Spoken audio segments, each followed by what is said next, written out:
do apologise if I'm coughing and sputtering along. No. Literally, I've dribbled. What do you mean you've dribbled? Oh, I think I had this fucking tooth out after. Sometimes I should just dribble. It's fucking, He's I'm fucking that bulldog. old. But sometimes I like lean over and just like, oh, I've got no teeth to keep in. Tofton's got some real professional lighting going on there. You're probably in I for need it to go tomorrow. to Turkey. Well, I was just Yes. wondering, I was just thinking you've both got very professional backgrounds. Oh, yeah. Yeah, look, Well, Dan has actually put his up this week. I've kind of not. Uh, I because mean, I'm that going. looks, what the fuck is Nah, because this? I usually cover the draws, don't I? So it looks like realistic. Because there was a few people who actually thought I was down in the hardcore corner doing a Yeah, I've had podcast. a few people that are like, have said like, why don't you and Anth just be on the same camera? Because you're just in hardcore corner. I was like, this magical. Yeah, we just spent £9 million on backdrops that we don't even put up. What are you talking about? I fucking live in this, but I use the other side for my check-in. Turn Hold it on, right. let me turn on my professional lighting. Ooh, ooh. Nah, it just Where's your blinds me. professional Maybe lighting? just it's kind Is of on that top it? of my. Yeah, Is that what hold on. happened? Well, Hold hold on, on. Dan. Turn it off Wait first. there. Oof, That was it. £4.99 from Temu. Really? That's No, why. actually, I've actually said I have actually spent a couple of quid on some nice mics, all the boom handler and everything, and some LEDs in the office and stuff. But it's just not finished yet. Trying to get a tradesman to do some work is like, I don't know. Big Jimmy just messaged me. He's just finishing off killing people on Call of Duty. Then he'll be on. Oh man, that could be some time. It's pretty serious. No, that was about 10 minutes ago, and he said on WhatsApp be about And, 15 minutes. So mate, depends how far he gets. Might get to the inner circle.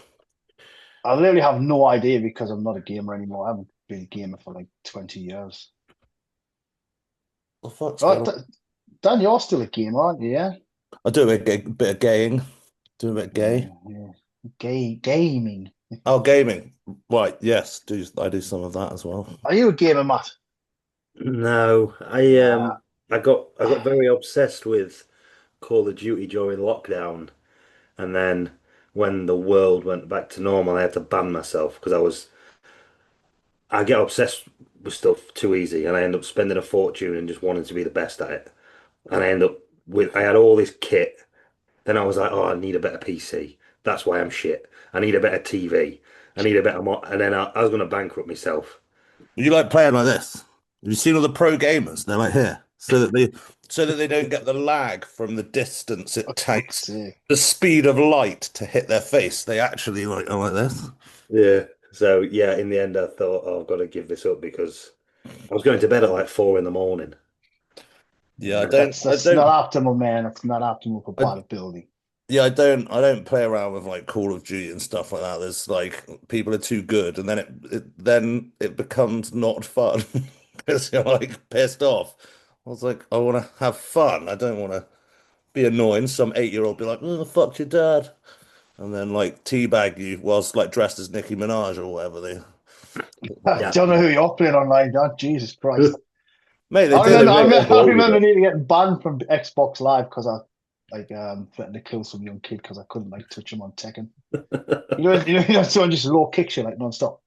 I was like, I'll fucking kill you, little shit. I got a warning from yeah, we'll cut that bit out.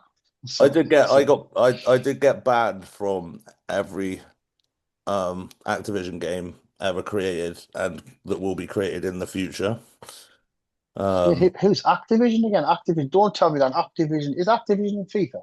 no, I think that's EA, Electronic. Oh, fuck's sake, man. Memory's I think pathetic. Activision's like Call of Duty and all that, and I got banned from like yeah everything, lost everything. I don't even remember why, but I guess it was bad. Capcom. Remember Capcom? Oh, Capcom was the one. Oh, hold on 1 second. This could be exciting for me. Well, kind of. I'm starting to get a bit concerned. What's going on there? Oh, okay. Just my pilot letting me know the flying conditions. That sounded very important, didn't What? it? A friend of mine, he's passed his pilot's license, Oh, and we're going to go for a fly tomorrow Oh, in some wicked. little air. Yeah, but like I'm thinking, I'm kind like, yeah, I'm thinking, should I do it now? Because like, yeah, he's yeah, just passed no. his license. I know I was thinking that shit. So Well, we're gonna when go fly around Durham tomorrow Are morning. you will you be allowed in one? Yeah, I'm only like 235 max Yeah, now. I think that's too heavy. I know, Yeah. like the chicken chasers are right because if they're a four-seater, then you just might need. Because I went to Miami and you can pay to go basically for people that actually probably haven't actually completed their license, and I paid like $65 to get flown like over Miami in this like chicken chaser, and I lied about how much I weighed, but it was definitely more than that, and I did regret it once I was in it. I was like, but then Alice and the pilot were like one side, and then I was the other side, so it was. Yeah, I remember when I went for a skydive, I had to be under like 240, I think, back Sorry, from you did years a ago. skydive? Fucking Yeah, hell. you know I did a skydive. I didn't know you did a skydive. Yeah, years and years ago in Vegas. It was a tandem, obviously, because if you want to do Well, it it by doesn't count yourself, in you have to Vegas. like, There's no rules in Vegas. Yeah, yeah. They'll let you do anything in Vegas. I yeah, you had to do tandem unless you wanted to do like 3 days worth of training. It was actually there's a long backstory. That was quite scary, but I won't bother shit out the viewers with that one. I feel like I I've need to told it hear it. before. I've told it before, and I'm disappointed that Dan doesn't even know. He's supposed to be one of our best friends. I, Never mind. yeah, I would have remembered that because I fucking hate to do a skydive. Well, I'm scared of heights, so I didn't really want to do it. But anyway, we'll forget about that. Unless you really want to hear the story. I do want to hear the Let's, story. let's say hello to James. We've been a bit rude. He's sitting in the background. No, doing his evening. no, James. not at all. Can you hear me? Yes. Yeah, we got you, Jimmy. But did you win? Did you win though? Nah, fucking Oh. pissed. Oh, Pissed, mate. That's Just bollocks. got- Is I there was any last way alive. I was last alive. in the team or In the team. In the team. okay? So they let me down. So you know, it's a must. It's the detox. It's how I get on with life by playing Warzone every night. Sorry, Yes, that is how it works. it is what it is. As you get older, you have to have some sort of vice, and that's my vice. No. How is everyone? How is it, you boys? Nice Yeah, to see good. everyone. It's been a while. yeah, it Long has, time. hasn't it? Long time. Yeah. Long Oh. time. Yeah. Would it be like Christmas time? What, when I last saw you? Yeah, because like if Christmas somebody asked was me, not that long ago. I That was thought a month ago. that was a month ago. That wasn't that long ago. because I there's a think guy in the gym. I said, "Hey, Gary, you going to do the podcast?" I was like, "Yeah, but we have to play our consistently inconsistent games." So, and he's like, "Yeah, the last one was a Christmas special, I think." I'm like, "Oh shit, we better get one done." That's true. Yeah, it was. I don't actually know when we last proper had a chat. I don't. Yeah, I don't think James was at the. Was James at the Christmas special? No, I wouldn't have been because I would have been in Norway. Yeah. Would have been, Although I think did we do one with you in Norway? I think there was a Norwegian. oh, you probably did. I forget half the things we've done, people. Yeah, good we they're did just so great. because It's just so he much was fun. sitting I out just on the kind of nice Yeah. veranda. Is that a word? Veranda? yeah. I was looking at the views, the Yeah, we got- fjords. We got Fjords. switched. We got to enjoy that as well. We got switched around for a minute. It was nice. Yep. So what's been happening? What's everyone saying? What's the talk of the town? Anything happening? We'll talk of the town. Talk of the town. What's the talk of the town? Not much other than everybody in the UK seems to have man flu, including me, unfortunately. Still, Really? I just can't seem to shift it. I won't lie. I haven't been ill for a long time. Touch wood. Legendary. Have you been doing glutathione? Is that Glutathione, liposomal glutathione on the daily. I've been doing injectable glutathione. I've been doing injectable NAD, everything, and I've still got ill. It's like, but I am Mr. Autoimmune Disease, unfortunately. I'm not, so never mind. it fucked me up for 2 weeks, and every time I got to that point where I was like, you know what, I'm all right, and then I Maybe went not. and trained and gave it 70%. About halfway through, I was like, this is Yeah. not all right, and then the next day, just straight back to square one, hocking up, fucking infected mess, about 1,000 degrees, sleeping with towels down. Yeah, just pissing out sweat. Oh, it's horrendous. I like that feeling sometimes, though. You know, the odd time when you are really sick and you've got all the sins coming out. No, all the Like- sins. Yeah, I don't know. So it's like That's a what nice. the towels were for. It's the only way you can truly detox. You know, because none of the others really work. You know, you do Yeah. that and you, I do like that. Sometimes I have to go like stand in the garden with a vest on. I don't even take like tremble or anything anymore, so I don't know what that is. Stand in the garden with a vest on, so the neighbours can all just look out. And be like, Yeah. Just trying "What's this to fucking cool weirdo down. You're just shouting at buses passing by to that level. Is it a wife beater there, like a white vest with like Yeah. yellow, No, stains, it's one of those. yellow piss stains on it as well? You know, like the excuse me. Some of the gas vests are like 19XL, even though you buy a large. Yeah. It's like a skirt, and I just go outside with my old slippers on and just cool off. But nothing else.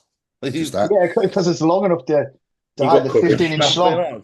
It's a dress. It is a dress. It, The it, clothes are long. it's still a thing. As a man, you can't just wear the top. You can wear just the bottoms, but you can't just Oh, wear come the on, top. lads. Support. You can't. Support. Yeah, Oh, where's his there we t-shirt? go. Matt's all right because he's just monster and we like monsters. Yeah, so exactly. fuck this. I've got my gasp on. I'm just wearing a Come on, standard Dan, what one you got today. on? He's got Team 100%. move. He's supporting. Oh, So, yeah, he's... we'll lay off. We're all representing our, our Don't colours, worry. as they say. As they say.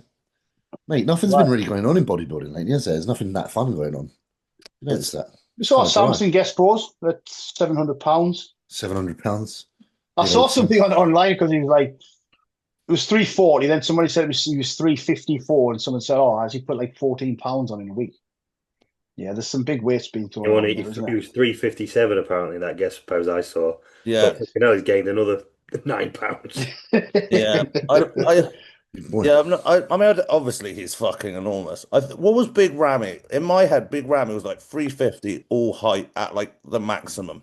I actually don't know. I don't actually know. I remember that in my mind. I can't remember. There was some podcast. I think Chad Nichols was on it or something. I don't know where they got onto it, but yeah, I was saying that like him at his biggest was 350. I don't remember that because he was like in diet. Like Big Ramy was eating 50 grams of carbs a day, and I was thinking, imagine what 50 grams of carbs a day feels like when you're Ramy, man, Ramy, when he was the first on the scene, like 2014, was like so much better shape.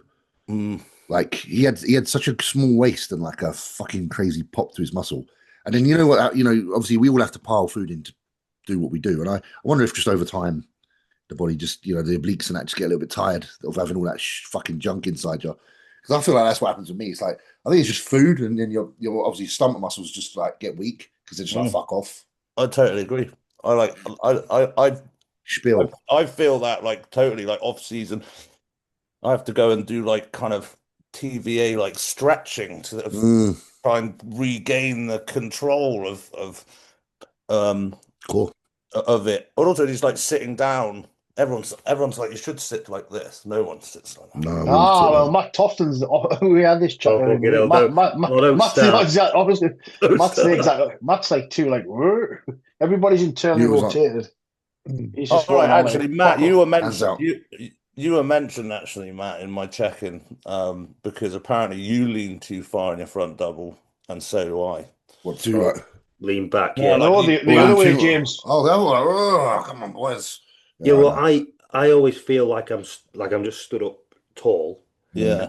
I look at my photos and I'm like, why does it look like I'm like leaning back? Yeah. And it's always, but I mean, I've been talking to Anth about this week. I've been down a massive rabbit hole with like posture and stuff, and like I found out that most of the time when I think I'm sort of neutral, I'm already rib cage up, very extended, and then I think, oh, I need to fix my posture, so I'll pull my shoulders back even more. Yeah. Woo-hee. And then like in like a front relax, I've never had a top line. There's no silhouette because I just take everything away.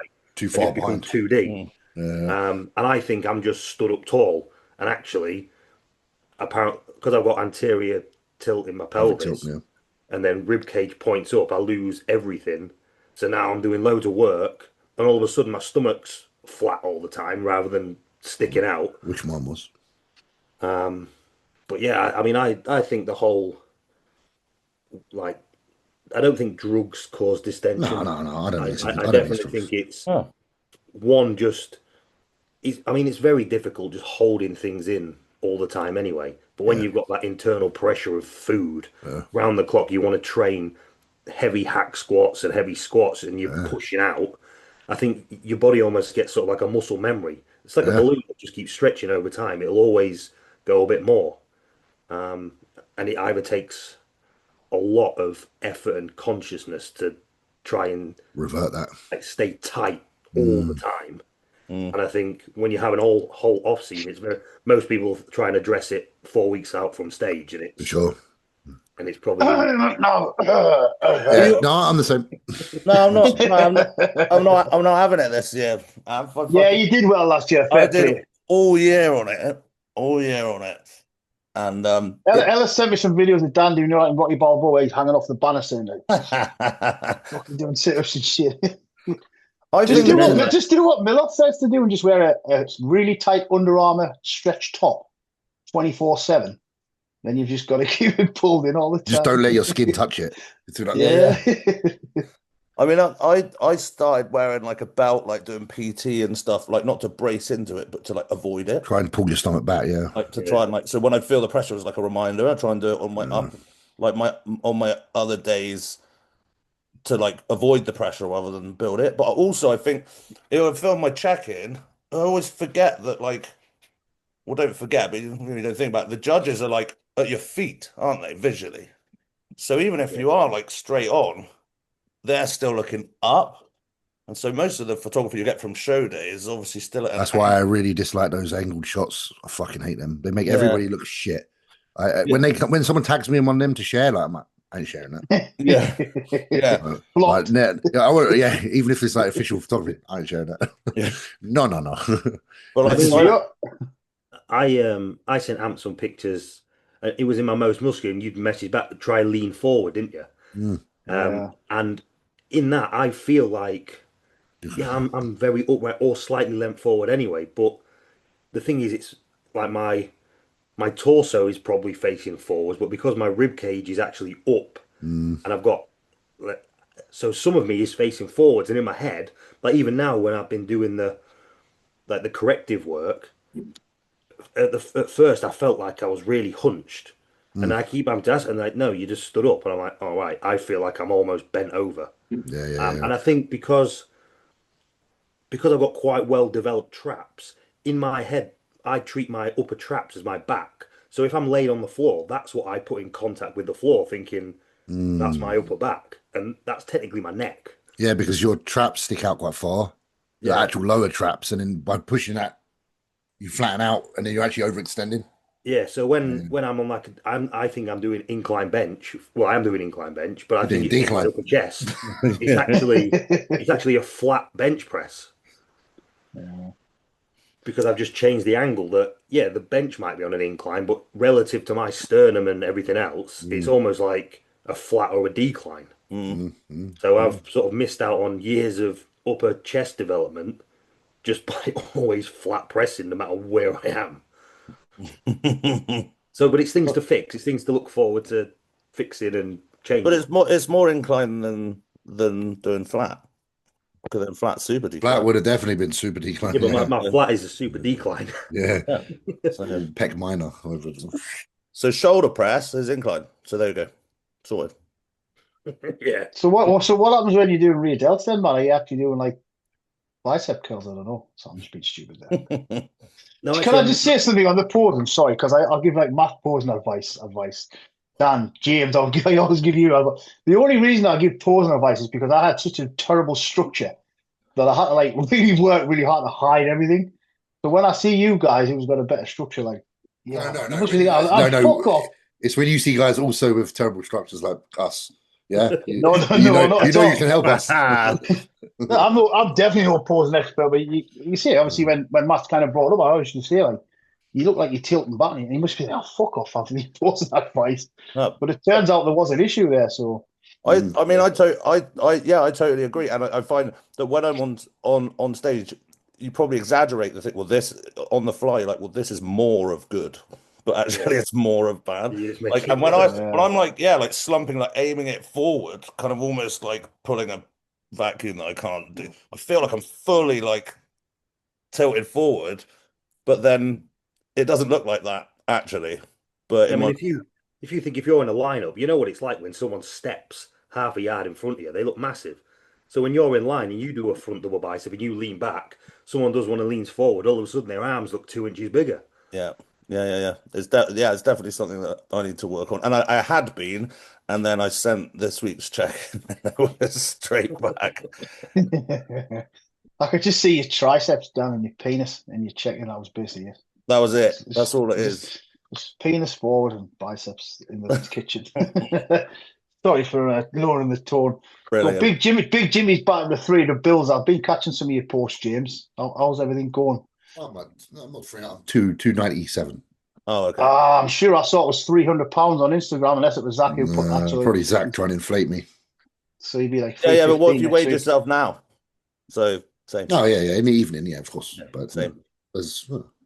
But yeah, James trying to downplay. I'm only 298.5. No, but I'm you know not what? 300. Because my body weight's been here sometimes. It goes back there quite quick, doesn't it? Really. Yeah. You do look. It's funny because fresh. my cycle at the minute is actually quite mild. It's if you're happy for me to discuss, because I don't mind discussing cycles. Yeah, of course. 300 test sip, 300 primo, 300 masteron. I cut out GH after the show because I was like, I don't feel like it does fuck all. Like, honestly, I just cut out GH and I just said, it's because Zach was like, still take it. And I was like, I just think it's dog shit. I just honestly don't think GH does fuck all for me. I feel like I just feel shitter when I take it. I haven't been taking it. I haven't noticed fuck all difference, if I'm honest. Can I ask you a question about that? Yeah. In terms of like how you feel, Yeah. like some details. Just like I don't feel any different. It doesn't feel Okay. any more voluminous. You don't feel worse than not. Not at all. And then I look at myself when I train. I'm like, and it's been weeks, so I'm like, well, that's a safe. That saves me some money. Yeah. I don't know. Was it Evan Centopini? Was it? Did you watch? Centopini. What did he say? The same or something? Was it? I can always say it. Centopani. What did he say? Centopani. Center banana.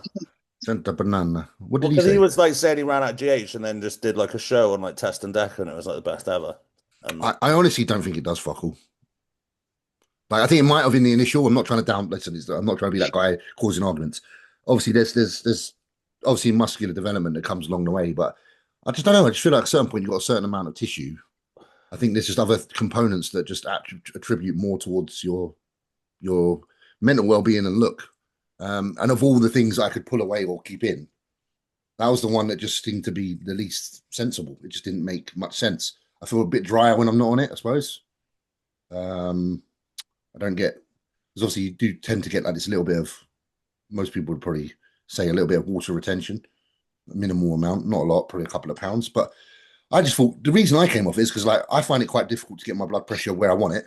So I'm like, why am I going to take even more things that I know contribute towards the blood pressure issue? Because I find anything that causes any of that, like fluid retention, obviously is more pressure on the vascular system, essentially more pressure. So I don't know. I just feel like it didn't really do much, and I can't. We'll see what happens. I know. Fucking for now, I just say it doesn't. I haven't really noticed anything different. I'm not trying to say don't take growth because I know a lot of people like growth. So I'm not gospel in what I say ever. I'm just saying that I personally haven't really noticed fuck all difference. It's nice not to have to pin it. would you? And then obviously insulin sensitivity feels like I don't feel bad. I'm waking up with like decent blood glucose. I'm not feeling. I haven't had to take anything to do for that. So. Yeah, that was going to be my other question, whether when you did GH at whatever levels, whether you did any like... I would standardly do 8 a day. Do 8 a day. But like, would you do any Lantus to like kind of offset that? No. I like with that. I did Lantus for a short period of time, but again, I've just done stints of trying things for my own. You know me, guys. Like I'm quite hard. Like I've said, I'm quite hard to fucking lead because I like to experiment because I've always just wanted to be like know what I'm doing and why and kind of see what it does. I know Matt's actually quite similar. I know you kind of every now and then like to go for self kind of development experiment phases, and I think it's important when you're a bodybuilder because you feel like you can't advise anyone else unless it's your own knowledge. A lot of the time when someone comes to me, I feel like I'm just sharing on what I've been told, and I don't feel very good doing that. So the reason I always try and a lot of time I spend time trying to teach myself is because then I don't feel bad about passing on information because then it's not really mine. But yeah, no, blood glucose when I was on growth hormone, it would definitely be a little bit higher. Like I looked at some like readings of like maybe a year ago, probably closer to like the 6 point, like 6, like 5.8, 5.6, something like that. And then without it's like 4.2, like after carb heavy. I mean, like I eat a lot of carbs. I'm probably like 850 carbs a day. And every morning that's kind of like my fasted is not too bad. So there's definitely at least a point or two I've noticed between it. How that relates, I can't really say. Time shall tell. Time shall tell. But just again, it's just I don't know. I know it's probably because a lot of the growth hormone is not that good. It's not like I'm not saying growth hormone isn't good because growth hormone is good, but it's just showing how much a lot of these kind of like generics that are tested apparently because everyone says they get their shit tested, and I know I've heard so many mixed opinions on that bag about these testing places if they even fucking test them or not. Again, if you guys know people that do, then great. But me personally, I just don't know. Here's one for Matt then, because I know Matt likes a bit of science. Because there is the Matt loves science. Yeah, exactly. That's I'm sorry, there is the kind of premise that like when you take growth hormone, it increases your satellite cells and all that kind of stuff and pushes you past your genetic potential. Mm. How much do you believe in that kind of stuff, Matt? No, I mean, I think it definitely it does stuff. But I think with GH, it's one of those. I think you get like a very very sort of compound interest effect. It's small, but if you take it for long periods of time, I think you will get sort of those fractions will add up. I don't think For sure. I think it's when we say it's a game changer, I think it is a game changer, but it's not Mm. like one of those things where I'm going to take No, this for a month. Like if someone, like I've had clients that say, "Oh, I've saved some money, but I'm going to take some GH for 2 months." I'm like, "Don't bother, save your money. If you can't afford to run like a decent amount." mm. And I only think like I mean, people talking like crazy numbers at the minute I with think GH. 6 is a really good spot. Yeah, I think like 4 to 6, Mm. just constantly. I just think you'll just get a little bit more sort of like, and everything else has got to be right On as well. point, You've got yeah, to have the right amount of estrogen, thyroid's got to be on point because it's all of that that actually then converts to IGF in the liver. There's a lot of people that'll they'll kill their estrogen and then the liver won't actually be able to do what it needs to do to convert growth hormone to IGF. People will fuck their thyroid and there'll be all of those different things that are required yeah. Hmm. to sort of whatever the liver does to churn out IGF from the growth hormone, Mm. a lot of people miss parts of it. Either For sure. taking loads of AIs in the off season, so they've got absolutely no estrogen, Mm. so then their body can't actually do anything with it. Mm. But I just think just that extra sprinkling of IGF constantly in the bloodstream Mm. does help. Well, yeah, and also Matt, like I'm not saying I haven't taken it for years, Oh yeah, you yeah. know, as you Oh, I'm know, not. I've I had mean, to be fair, fucking I haven't taken any growth in about 12 weeks. I stopped taking it mm, after when I went onto my bridge after the show, and I was like, "Oh, I'll put it back in." And then obviously I've been waiting for off season to actually hmm get going, and I just not really put it back in. Probably yeah, why I'm feeling all these aches and pains because I do think it has some kind of like orthopedic effect. I think soft tissue recovery and things like that it does a yeah, lot for. yeah. Um, but I think it does that at like 2, 3, 4 IU. I think you will see good benefits. All these people. I mean, what podcast was it when you sent me out with the diet doc, Chad Nichols, and he said people are Yeah, coming to him now and they're taking like 36 IU of growth a day, and I think, what the fuck? Why, man? Why? Like, I mean, I've listened to some recent ones with Justin Compton and things like that, and I think they used to, did he used to do sort of 16? He used to do half before training, like if it was a Serostim, are they 18? So we do like Yeah, 9 and 9, or another one was yeah. six, like, so, I mean, I'm hearing lots of big numbers, and I always thought it was a bit of a myth when people say, oh, like some guys do like 18, 20 IU a day, and now it seems like a lot of them do. But I mean, I don't know. I think that's a hell of a lot of water retention. Um, I mean, the thing with the jit is like what Hollingshead said is that a lot of it, well, it can be faked really easily because it's so hard to detect whether it's real. Like yeah, it's like Yeah. it's that hard to like track. Like, is it not? Is there another variable or whatever? Because you don't like feel like different immediately, or I certainly don't. So that's why it is so heavily faked because it could be. Do you want me The to? thing, the funny thing is, isn't it? Is like maybe if we did have some good shit like more often, and we were taking the doses that Matt, some of these guys have been discussing, maybe we would see quite an exaggerated muscle retention, but we've just never gone to that number, and that's partly just because I suppose on a subconscious you're just like because you are consciously thinking about what should I and shouldn't I do, and to a certain level your subconscious is saying I don't really want to push it that far if that's what I have to do because that means that I haven't really got what's necessary for this if that's what I have to do.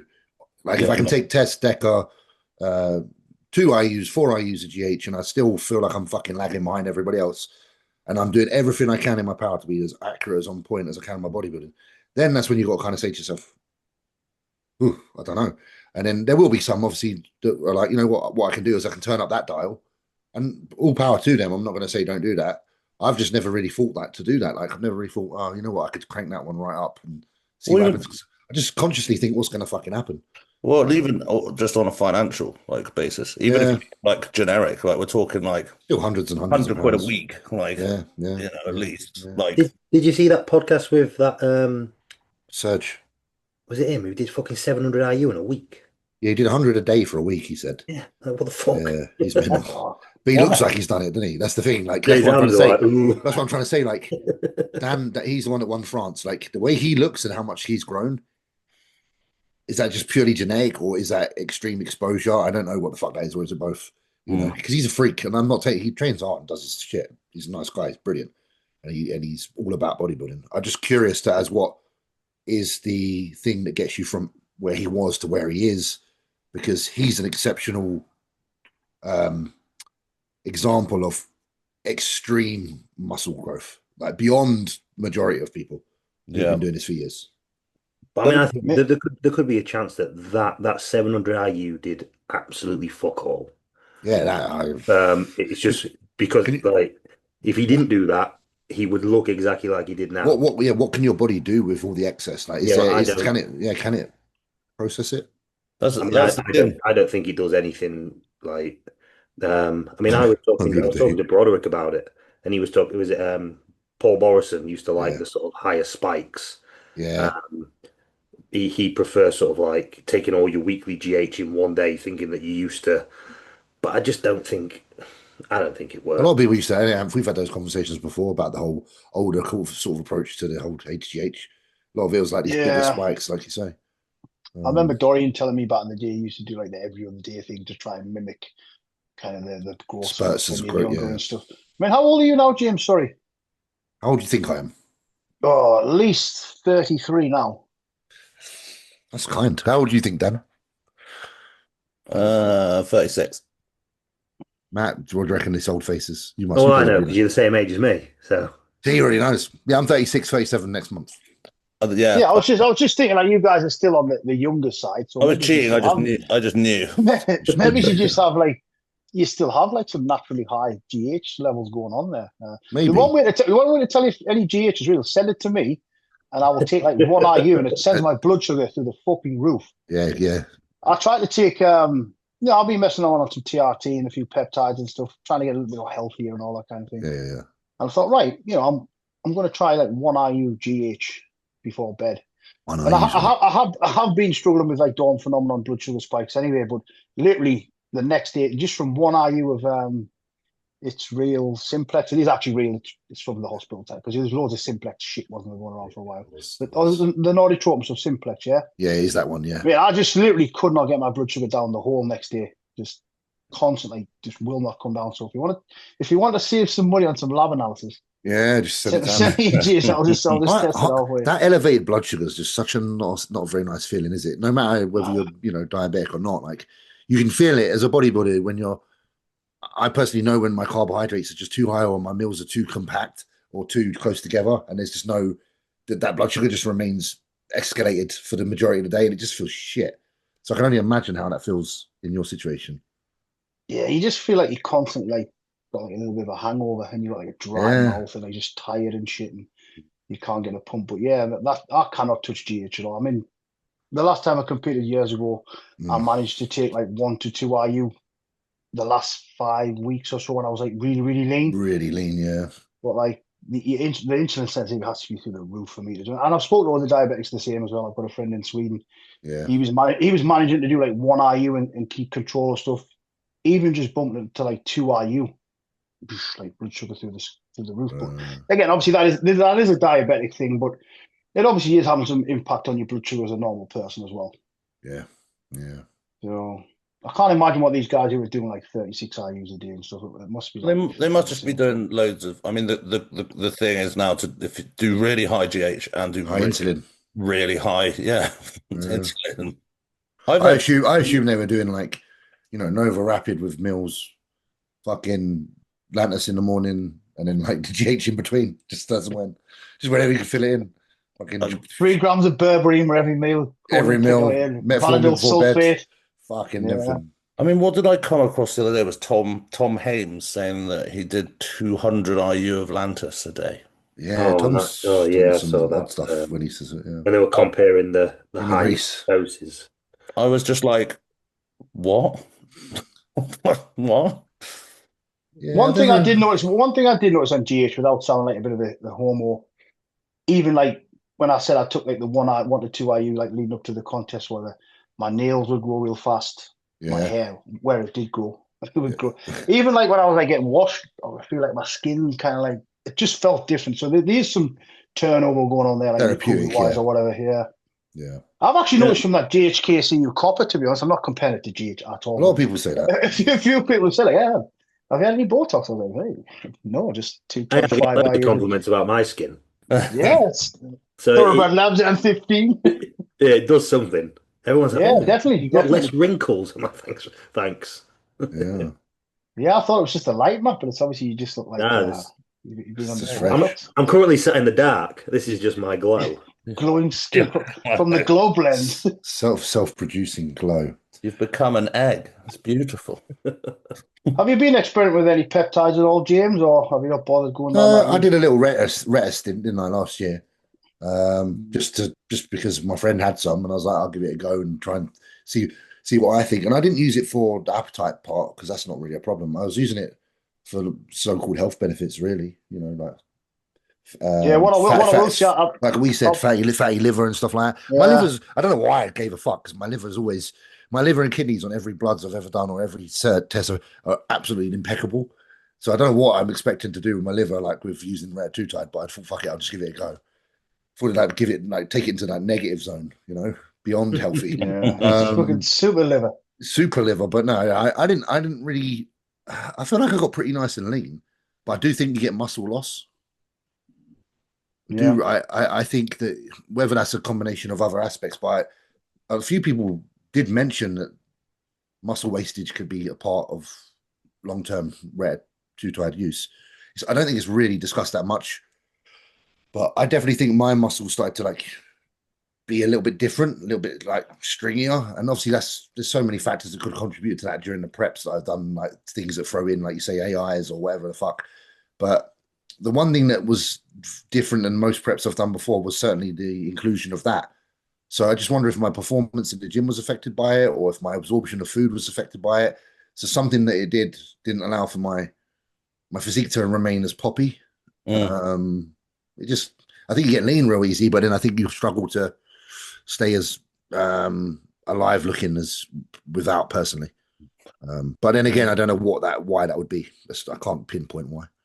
Yeah, I mean, they've still got the GLP element, which is known for all those things. Do you think they would make like the version without that? No GLP. The attraction for most people is that, or they're like, oh, I'm going to do that for the health benefits, but the doses are so high that they're just chasing the GLP effects. Yeah, I only ran it at like 2. I literally ran it at a constant. I just did it at the suggested 2.5. I know like a lot of people like titrate up, but I was just like, no, this feels good. It's first time using it. I'm not going to do something stupid and get like into that mindset where it's like always escalating, because I found that that's a habit that as a younger man that you find yourself falling for. Testosterone.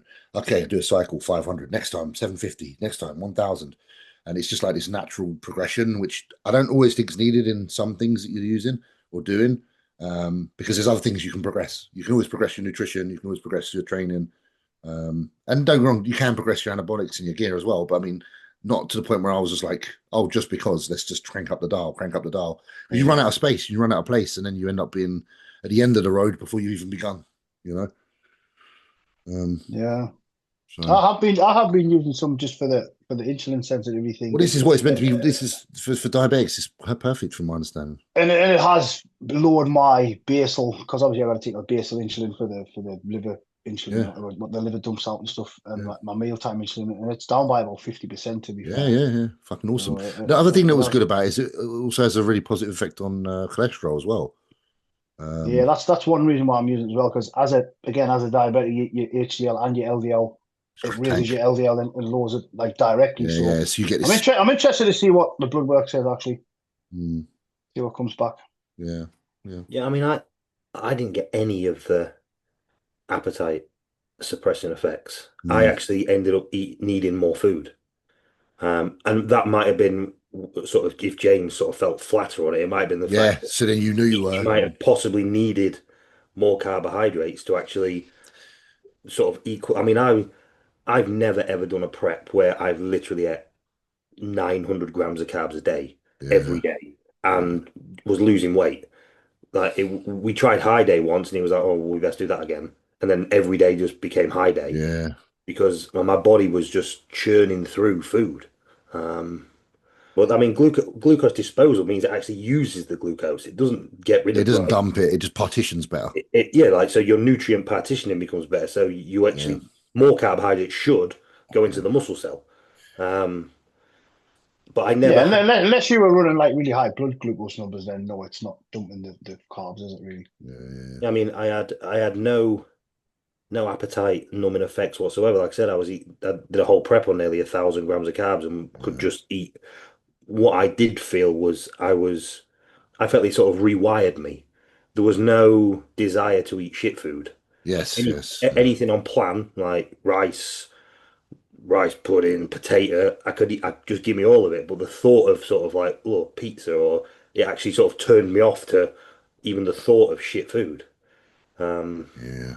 but then I've seen people take 1 milligram a week, and Not be able to eat. they can't even look at food. Yeah. Mm.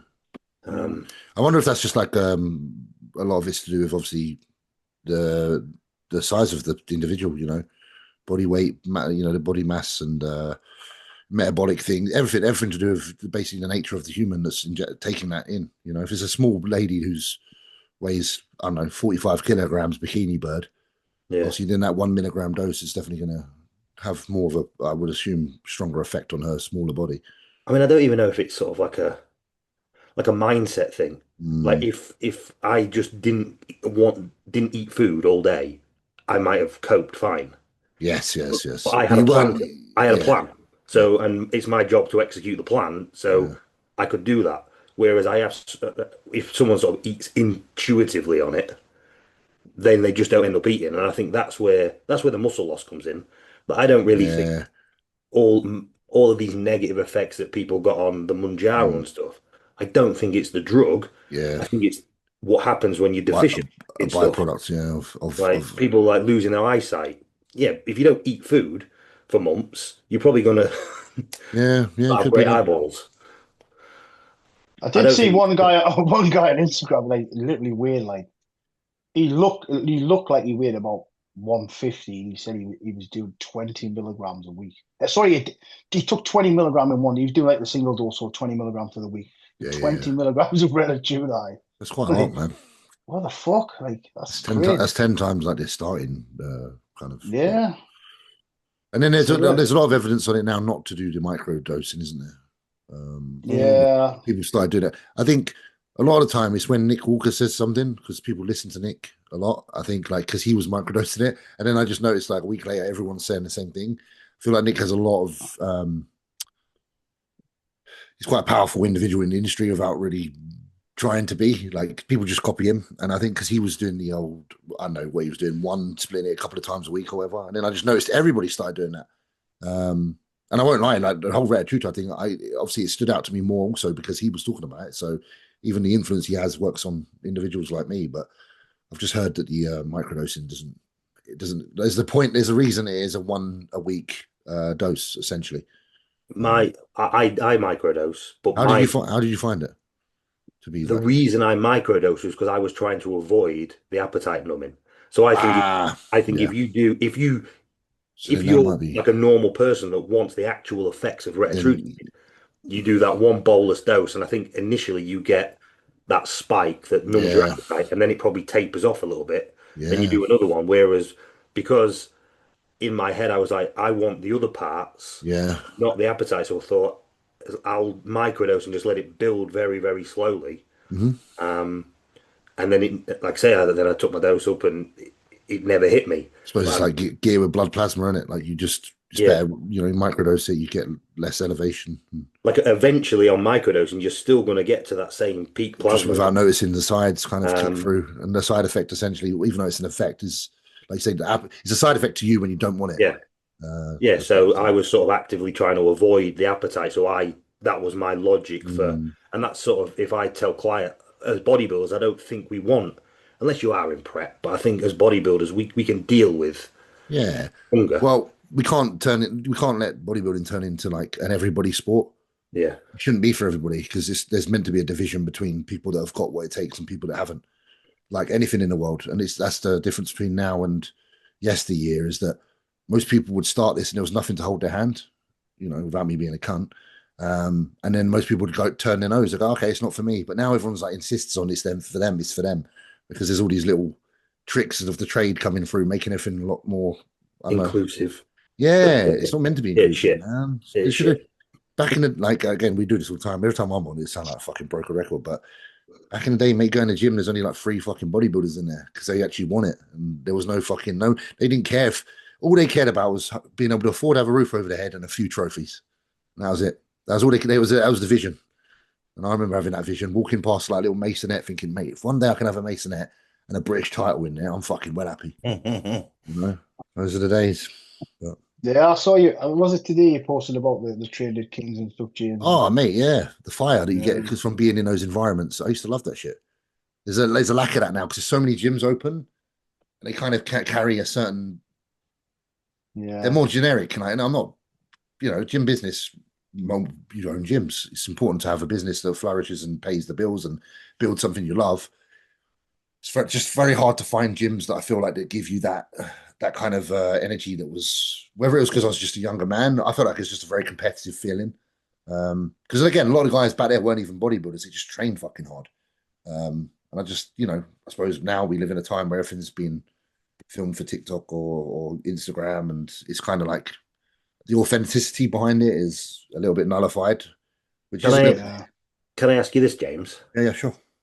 Do you think part of that is when you were the 18-year-old in the gym and you were surrounded by very good bodybuilders that you looked up to? Do you think there was a hunger and a drive to impress them and also be a part of that, you had something to aspire to? Well, I'll say this. Now you're that person. I'll say this. It's funny because I was talking about it the other day. Like, ego is really important. Like, people try to say it's not, but if you don't care about people looking at you in positive light and thinking you're amazing, then you're never going to be the greatest at what you do. Like, you got to want people to be like, man, that guy was fucking good. And I can't say there was many people even back then that were like better because we didn't have loads of bodybuilders, but I cared about the opinion of everybody. Yeah. Like, even, you know, my equals. Like, I was like, yeah, like I want you to look at me in respect, because not because I want you to think I'm better than you, but I want you to know that I'm good at what I fucking do. Yeah. Like, and that was always more than enough fuel.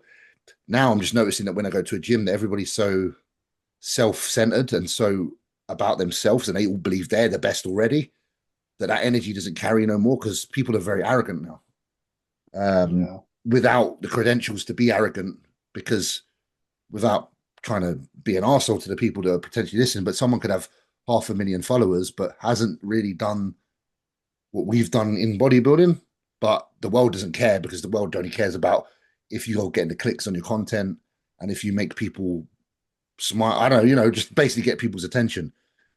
I just like pure attention around me, like that was real in the room. I just used to love it. Like, I used to like getting under the squat bar and like knowing that the gym's going to fucking stop. Like, it was just the cool thing. I loved it. And it was ego. It's 100% ego. But I loved every single member of the gym at the same time, because I was like, if you weren't in here, I wouldn't do this shit. So you've made me better. I just don't get that feeling anymore, because people are just like on their phones and fucking like, there's no camaraderie. Like, don't get me wrong, I'll be in the gym back in the day, and if someone else is doing a fucking 6 set, I'm going over there and I'm shouting at them, let's fucking go, let's fucking go. But you just don't see that anymore, because everybody's just like, and if they do it now, they're recording the fucking set of them supporting someone else and then put it online saying, I support my friends. It's like, why don't you just, if you don't need people to know you support your friends, just fucking do it. It's just the time we live in. I think I saw there's something, I think it was with you and Justin, and I think there was a clip where you spoke about things like social media. Like, now the buzz isn't doing something cool in the gym. It's I'm going to post this, and the buzz is watching the likes Yeah, rack up. yeah, like It's it's almost like rather than being you don't actually get the feat, or you're not excited about impressing someone in the gym. It's I'm going to post this, and then you sat on your phone waiting for, and it's the wrong type of we're feedback. also because we're like too connected to too many people. We're starting to care too much about everybody's opinion outside of the rooms that we're in. Whereas before it was just about our niche people within the room. So if the four of us, the five of us were in the gym together, I'm like, guys, I'm going to do a show next year. Or any of you will be saying, we're going to fucking win. It stayed with between you five. And if I do a set, I only had to look at you four to know whether I'm doing the right thing or not. I wasn't influenced by anyone else's opinion. Now, people would have people like yourselves around. They'll do it, but then they'll immediately upload the video and dilute the importance of the closer circle and replace it for the audience that's out there because they've become the more important factor, which is not truth. And it's sad. Like, it's just not, like when we did the British finals back in the day and you win that show, yeah, you only gave a fuck about who's in that building at that time. You're like, every motherfucker in here, we're all going to watch each other. This is what we're doing. We're just too connected by too much. And that's why our heads scramble and we care too much about things that aren't important. And we need to just be able to just bring everything back into the room. Like, think of all the greats in sport, like how they were like just training in a little facility somewhere. And no one really knew that they were coming apart from those little few people around them, Like even with Ronnie, before he did the 1998 Olympia, all of like when I spoke to like Branch and the guys, they all knew Ronnie was going to win that Olympia, even though no one knew he was going to win that Olympia. They were like, you're going to win it. Imagine that feeling, like, again, being able to just come out of somewhere like so unknown and unseen, because it's not all just instantly out there and shared amongst people, because nothing can be kept secret no more, because everybody wants to be the forefront of everyone's attention. We're all seeking so much attention. It's just got to be boring, hasn't it? Unfortunately, I hate to say that. It's so boring. That's why I find it hard sometimes. Dude, sometimes I'm like, I don't even know if I could be fucked to bodybuild because every fucker's making it boring. I don't think I overly contribute to making it boring myself personally. I think I do an all right job of not showing too much, but at the same time, I sometimes have to put like an update out there sometimes as well, because there is this part of me that's like, we still exist. Like, we fucking still exist. People that are all about it. I don't know. I'm just like, I do know how I feel. If I could just translate it into words, I'm sure you would all agree. And if people don't agree, that's fine. Yeah, I mean, I think we know social media's, you've got to play a bit of a game these days. It drives business, it does that. But I think if someone would just say, I'm going to write you a check that replaces everything that social media brings you, and you can not have social media, I think we would all choose not to have it. I would cancel it tomorrow. I would delete Instagram right now if it wasn't like what's paying me. Yeah. Don't get me wrong. I have some fun on there. It's not all shit, I have some fun and have some banter with the guys and stuff, and I post a bit of stuff here and there. We do some jokey stuff and that. But I did a podcast. I don't know if you follow the young guy. He's called well, I don't even actually know his name. Mungo the Mammoth. This kid, it's fucking nuts, and I mean that in a nice way. He's just training his garage. Fucking black and white video. He fucking loves it, man. I've been on his podcast. Oh, is that the guy with the smelling salts?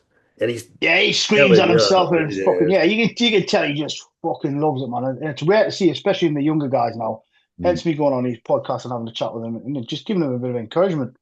And he was asking about like back in the day and stuff, and like even though because he obviously trains by himself in his garage, he ventures to the gym now and again.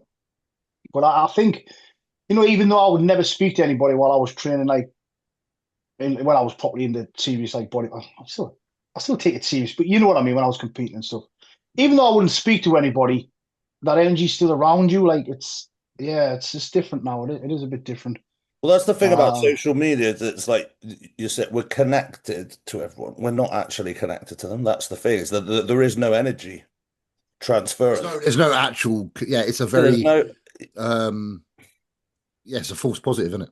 Yeah, I mean, like the thing, there's levels of it. Like, obviously, we're on a podcast, so we're like exchanging, and so there is an exchange of energy, but actually, physically, four of us being in the place is different. And then social media for loads of random people to press a button that says is like another remove again. Like people actually being there, filling a room, like being able to go into a gym and be like, oh shit. Like before you've even looked at the kit, you're like, stuff's gone down in here. I don't know, you can't explain that shit. But that's what happens when it sounds hippie as fuck, but you get in a place where enough people have, dropped some energy and hard work's happened. I don't know, you can smell it in the air like a storm brewing. So different, yeah. I have a very strong. My opinions towards social media are probably too strong. I'm that guy that people will say, "Sharp man, you're talking too much." Like, I'm the guy that literally calls it a disease. Like, I literally compare it to a disease daily. I'm in the car, and I'm like just thinking to myself, "Fuck!" Like the way this has got everyone weaned on it, like that's some drug. Like I'm pretty anti. Like that's why I kind of can't be that. I can't find anything really that inspiring to say because I've kind of given up. Like I'm not gonna lie, it's kind of like ugh. Yeah, I mean, I think we are the people that don't admit it, I think are just lying. But I'll admit, like you're We're all addicted. addicted to it. Like, I mean, I've taken myself off Instagram for a bit because it's so fucking boring. But I've got Good man. I don't know. Have you seen that Get Brick? Have you seen the little thing that you can Yeah, scan? I've seen it. Yeah, So I've got that. So my Instagram's blocked. I can't actually go on it. Um, and then whenever you actually need to do something for business, you can just scan yourself on the brick. Okay. So you can leave it somewhere. So you go out for the day and you can't actually access it. Yeah.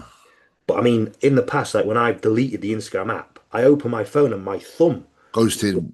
would just press where Instagram was. I'm like, I don't even want to go on Instagram. My thumb's doing it. Yeah. I mean, how do you many know what times? it is though? It's not even just bodybuilding because on an No, it's evening, everything. It's everything. I don't really go on TikTok except on an evening when I'm getting ready for bed. I fancy watching a bit of comedy or a bit of politics. So I don't try not to follow too much stuff on TikTok so it doesn't fill up on my feed with bodybuilding type of stuff because I kind of want to get away from it at the end of the day.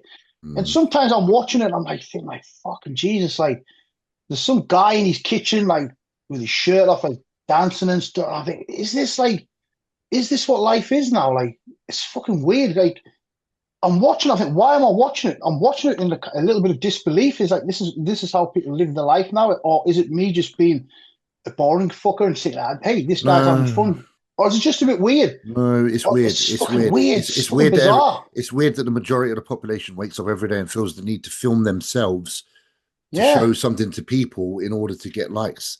And the problem is that we've monetized it. That people, Was this around before? Were people doing this before, like messing around like this? no, but you'd be the comedian of the group. You'd be funny in the room, you know? But That's like, the thing. yeah, I think, or was it just not as much as in our faces now because everybody's connected? But like, we're the least connected ever, to be fair, because nobody speaks to anybody. Yeah. It's fucking. The problem is as well. Again, this is not the same kind of thing, but it kind of relates. Is like celebrityism has been destroyed. Like to a degree, like once upon a time, you had to actually be good at something to be known. And now it's not necessarily you become known and then they say you're good at something. Yeah. It's a very backwards time. So the likes of any of these, again, it's not just our industry, it's all industries because the world's just doing it right now because let's be honest, we're just in this period of like, I don't know, I think intelligence has just fucking dropped. I think intelligence, and they can say they're intelligent because they'll go, yeah, but I make way more money than you. Yeah, but you're going to be on your deathbed. Like, what the fuck did I ever learn in life? Like, could I even hold down a fucking serious conversation? Did I know actually anything? Imagine setting your alarm, waking up in the morning, like, okay, first thing I want to do, I'm going to set up my camera, and then I'm gonna get out of my bed, and then I'm going to drop a pair of socks, and they're going to appear on my feet, and then I'm going to edit it, and my t-shirt just appears on, and then it's going to skip forward halfway through the day, and you're going to see me getting my lunch from a fucking Starbucks and my order from a coffee close up. What makes you think that you're that fucking interesting that people want to fucking see that? That's what's so fucked up. Because don't get me wrong, like back in the day, like, I don't know, when I was growing up, if acting like Brad Pitt, like you had an opportunity to see into their life, you'd be like, whoa, that's cool. But now we're so easily fucking entertained by everybody. Everybody. But then and the problem is we're finding that we're not that entertained now, so we keep scrolling. Where's the one that's going to give me the buzz that I'm not getting? For how many months, Dan, do we keep saying, we're going to have to play the game, like whatever. So we had the conversation, like we shouldn't hate on it because this is technically social media, or we wouldn't be chatting and sharing our thoughts. I can't, like you say, James, I can't like, hey, boom the socks and like boom my cap and all that. All you're going to get from me is I'm going to set my camera up and that's it. Like there's not going to be any edits, there's not going to be any fucking fancy cameras. I'll try and share some, some helpful information and stuff, and again promote my businesses and stuff. But I just can't do that fake fucking I'm not spending 2 hours a day on CapCut freaking doing something some fuzzy where I pull up with my car. Like, oh, it just melts my brain. Like, I'm not it'll going be the like most. It's going to be like the most basic shit you'll ever see. And if people like it, awesome. If they don't, then that's cool. I'm like not addicted to Instagram. I hate the connectivity of it. I guess I'm an extroverted introvert. I can feel myself getting anxious if I spend more time on it. I like avoid it. Like Mm. I go on it because I have to. I'm not a scroller. I don't scroll through stuff. At the beginning, when the algorithm figured out I like bodybuilding, there was loads of cool stuff that made me want to train. Yeah. Now everything makes me not want to do what I want to do. Oh, And like and part of it's like maybe I don't get it. I'm old, I get it. Like I think music's got too many hi-hats, you know, I say things like in my day, like I get that yeah. I'm now that. Like but like if I do pick it up and I end up like scrolling after like 50 minutes, I put it down. I feel like oh Oh, toxic.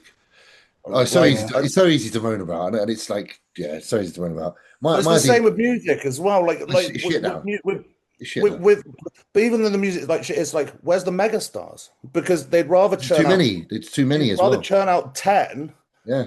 that have one song than like, do you know what I mean? Like, who was the last megastar? Like Yeah. Rihanna or like Beyonce? Yeah. Like Yeah. It was the years ago. Stevie Wonders? Where's the Michael Jacksons? Where's the AC/DC? Like, who's going to be remembered in 20 years for great music? It doesn't mean. But what happens? What happens? You know, in time. This is me hypothetically speaking, as a bit of a weirdo, just thinking about the long term effect. When does all consciousness of every single person then start to think exactly the same? Mm, Because we're all being shown the same thing. Gradually, we're becoming keen on the same trends because that's what it's doing. Is forcing the same shit in front of everybody's eyes. Let's say you skip forward, I don't know, 200 years. Does every fucking human being then wake up in the morning with the same thought, the same desires, the same goals? We're all just fucking because we've been led down a path. well, that's what it's Huh? that's what it's supposed to do, right? Of course, because this is the biggest It's suggestive suggestive. Buy marketing. this, we make money out of you. Do this. I mean, they say, Yeah, you know, hey. I was talking about this and then it came up on my feed. Like the other thought process is that actually, if you zoom out enough at the world and have enough data on people and track where they are around other people, you can actually guess what they need before they've thought about Yeah, it. yeah, I've seen that. Like, so it's not like they've listened to you. It's just that you're actually quite predictable if you zoom out enough. That's the sad thing is that we all become so we're all becoming that, and I see it, and like you say that you feel it in yourself a little bit. Um, I got I miss everybody just being in their bubble. That's such an old saying, but just the bubble is kind of a good thing because you're not exposed to things outside of that. Therefore, you make a lot more decisions based on what you truly think in the moment and that you see in front of you. So you make decisions based on what you've seen and what you've experienced rather than what you're influenced by. And I mean, I we don't like you think we're say, meant to, we're not as humans, we're tribalist. We're supposed to live in little villages, and we don't know what the next town does. for sure. I don't think we're actually made to. We don't need to know what someone on the other side of the world's having for breakfast. What does it do to you? It makes you feel it makes you feel shit when you're I Yeah, comparison. It's comparison. I don't think we're actually. I don't No, we're think definitely not. humans are designed to know we need our circles and what's around us, and that's it. Also, Matt, consider this. What humans are emotional. Let's be real. We're emotional. And emotions are only meant to be reactive to things that are quite native to you, aren't they? Well, So yeah, things that actually matter are yeah, relevant. but now we're at a point where Yeah, our emotions are reactive to something that's 100,000 miles away. And of course, how can you expect human minds not to be a mess now? That's clearly, I'm not being funny. That's why we got all this fucking ADHD and ADD and fucking hyper fucking whatever going on with a lot of people because they're getting flooded, and then they're emotionally reacting to so many things that are out of their control and should not even be consideration. But they've suddenly become the weight on their shoulders and the burden of their life. Like, oh, I've got to be a superstar. I need 100,000 followers on this, or I need that car that he's got or she's got. If you were to live your life around the circle that is close to you, the proximity that is actually natural, you might see something that attracts your eye once every month. Therefore, you'd have this much healthier vision towards obtaining it or being it. Because if you truly wanted something then, it would stick to you because you'd be like, okay, I saw that a month ago. I really like that. I'm going to get for it. Instead of something being pumped down your throat every day, making you someone you're not, making you think things that you don't normally think, making you want things you don't normally desire. It's fucked. Yeah, Matt hit the nail on the head there, because I follow a guy, you know, like a bit of psychology and stuff, as I've said in the past, and a guy called Chase Hughes. He's like a human behavioral expert. Yeah. Used to work for the military and stuff, and he said the same. Like, our mammalian brain hasn't changed since thousands of years ago. We're not supposed to be connected this much to everybody. Like, we're supposed to be like a village of like 150 people, and that's probably the max that we tapped out with. And he says, like, hey, it could just be all agenda or whatever, but a lot of it makes sense. He just said social media is just one big psyops to kind of brainwash us all, to be fair. And like you say, James, in 50, 100 years' time, we will all be just like cyborgs. Just I do think a bit for, obviously, for my daughter and stuff. It's a very weird time we're in. Very weird time. Sure. But yeah, if you're interested in all that stuff, follow Chase Hughes. He's a good guy to watch on YouTube. Do you know the people I think that shine in social media are the ones that are a bit special needs, not in a rude way, but like the ones that don't really know how to react and are kind of like a bit numb because they're not quite wired right, because they don't feel the weight of it all. Do you know what I mean? So like, if you're authentic. Yeah, like if you're someone that's like some individuals that just can't socialize and have awkwardness to them and certain attributes to them that would technically be considered possibly even some form of mental disability to a degree. Those kind of people, they're the ones that like are becoming like really popular now. Like, I noticed, because everyone that comes out as a superstar now, there's always a backstory to them having something wrong with them. Like, and it's like, I think the reason they thrive is because they don't emotionally respond to everything that's going on, so they don't act how regular people do. So I would actually say the people that are more cognitively sound are the ones that are actually being harmed the most. That's just my, because I think the people that are quite about thought and think a lot and process, they're the ones that heads are getting full of shit and they're constantly trying to manage and I suppose detach from it, but they find it hard because it's already in there. Whereas if you're someone that's like a bit like, you know, when you get someone like, I got people like, oh, one of my good friends is autistic as fuck. Yeah, let's be real. He's the best gamer I know. Yeah, he doesn't miss a shot. Can't get hit on a game because he's like locked in, like proper fucking focused. They're the same guys that make beautiful music or write beautiful songs, but put them in a room, they don't know no one's fucking there. You know, sometimes. And it's kind of like those kind of people are the ones that are actually now becoming elevated by the situation as a byproduct of the way that things are. And this is not me saying anything bad against anyone that's got fucking special needs or anything, please, people. I'm not that shallow. I'm just saying that the times are very odd, and the people that are becoming more and more popular all seem to have a backstory where there's something actually wrong with them. But it's not wrong in my opinion, but wrong, you know. No. The thing that Matt was saying about the village thing is that, and I found this since social media, even with me, and I'm not an avid user, is that I find it draining being that connected. So subconsciously, I actually spend less time connecting with the people that I actually should. Because you're already burnt out. Yeah, like that I actually could go and see. Like, who do you see the least? Or the friend that lives down the road, because you could see them and you end up not. Like, do you know what I mean? It, like, detracts from, and I think that it breaks down relationships that you should be having because you're like like overloaded already. Can we all admit as well? I don't know about I can admit I don't make enough effort of people because I'm like, well, I can just contact them on there. Yeah, that's not good. Or even just the text, or like even that. Like, I think any form of that. Like, I know I should come up to fucking Durham or whatever more. Like, I could definitely do it more often. Why don't I? Oh, because I could just send a message, and there's a part of me that's guilty of that for sure. Well, I think with that as well, like, it's almost like, why do I need to do that? You know, when you used to go and see a mate, you can't say what you've been up to. I know you've been up to because you fucking post on your story for 4 minutes. Like, there's never you can't really have a conversation with like, oh, what have you done? How have you been? I've seen it. Because you know it before you've been told it. Yeah. So you meet up and like, well, I know everything. Yeah. I've seen it all. I mean, I'm a little bit older than you guys. So let's say like years ago, you would see your girlfriend on a Friday. And then you say, right, I'll see you next week because like you didn't have a car or whatever. Like it was, it's, you see it now. It's just like everyone's just in touch all of the time, so you know there's nothing to talk about. Yeah. At the end, there's nothing. Oh, yeah, whatever. Gotta store the stories. So now we just say, oh, you just got to move Ellis out. Yeah. Like Monday, Wednesday, Friday, then you'd get on better because those were the best days, man. I used to love when I had a girlfriend only on the weekends. Yeah. I used to love that. See you next week.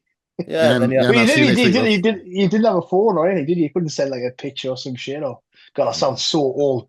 Hey, it's not all negative, like you say. There is some aspects that are pretty cool, like you say, us chatting online and stuff. But yeah, and to be honest, if you guys live closer, I would make more of the effort. But you just all live like 9 years.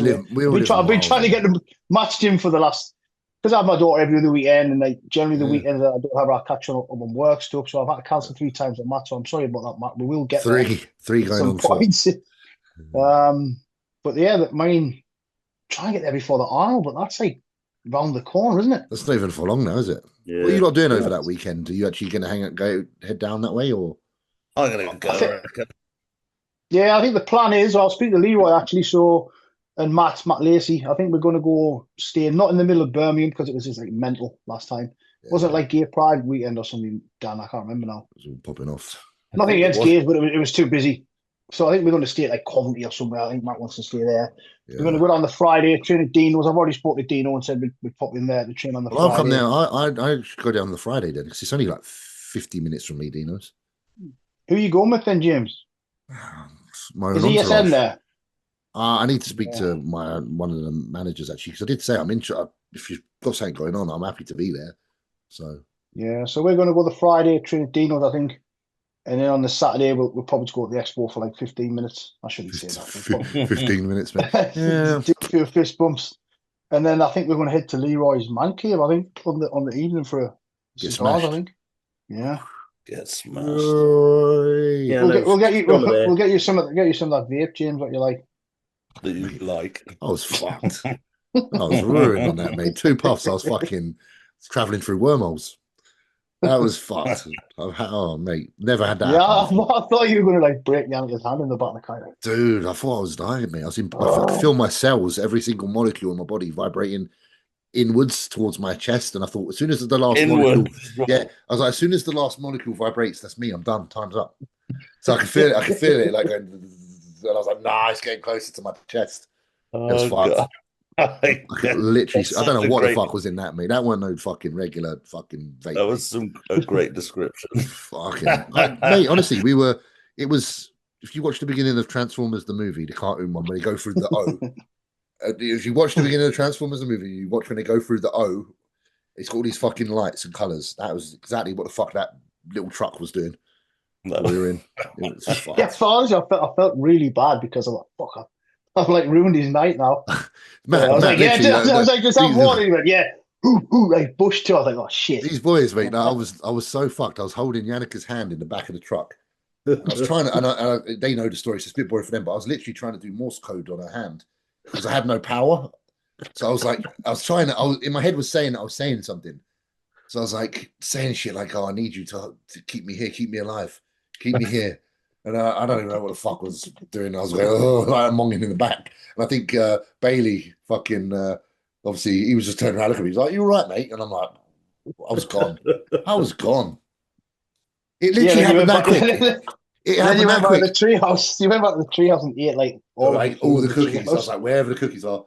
I remember taking 2 things of that, and there was a curb. And before my foot hit the ground off the curb, I was in the next dimension. That was it. It literally was 1 footstep from normality to that. And the way that I was seeing us move was like Polaroid pictures going like that. So I imagine just snapshots. I was like, that was fun. Did you mix up the DMT? What did you do, bro? What did you do to me? You labelled the pens. I slept so good that night, though. I did say to James, just have one. I was like, James, just one. He's like, I just took 2 massive ones. What was it? It was THC, apparently. It was just THC. Oh, seriously, that's all it was. It wasn't anything highly illegal.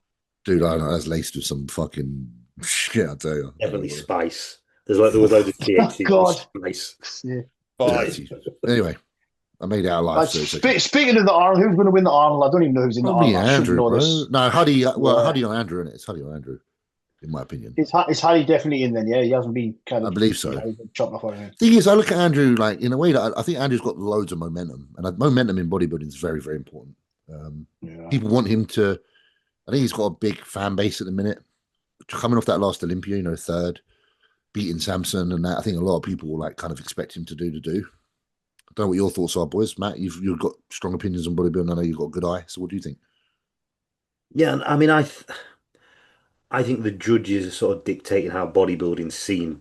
Yes. They either, if they pick a Derek, it has to be a Derek and a Hattie, Yep. or if they go in with Samson, it needs to be the comparison Samson and between Andrew, the two taller guys. So I think, I mean, I'd love to think that they just judge bodybuilding purely on what was in front of them, but I also think there's a bigger picture where they also control the narrative of how they want bodybuilding to be. Shape it, because they're shaping bodybuilding, aren't they? Yeah, and I mean, obviously I was there last year at the Olympia, and I thought Andrew was brilliant. And if he just posed better from the side, I think he makes I don't know whether he'd been rewarded more. But I don't know. It depends. Like I say, I think it depends what they want. He's I mean, even thing beating obviously Samson at Prague. Is he doing? Oh yeah, Martin. Yeah, Martin's doing it. He said he's a little bit behind at the minute, but there's Martin again. So again, Martin's one of the shorter guys who's probably going to compare with Harry and is Derek? Derek's not doing it, is he? Derek's not doing it. No. I mean, there's a lot of shit going on with Harry. It depends where his head is and if he's going to come in sharp. Because I think Harry would have won the Olympia if he was better on the Friday night. So at the minute, it appears like they don't want the taller guys. But yeah, do you think a vocal audience can change the direction of bodybuilding to an extent? So, like, let's say if everyone makes enough noise about what they want to be the champion, do you think that determines things? I feel like it kind of does. I think it should, but I sometimes think that the judging panel then become even more stubborn. Yeah, like, no, we can't let them have the say. Yeah, like we're not going to dictate what we like. We're not going to let them say, like, so we'll double down on what we think.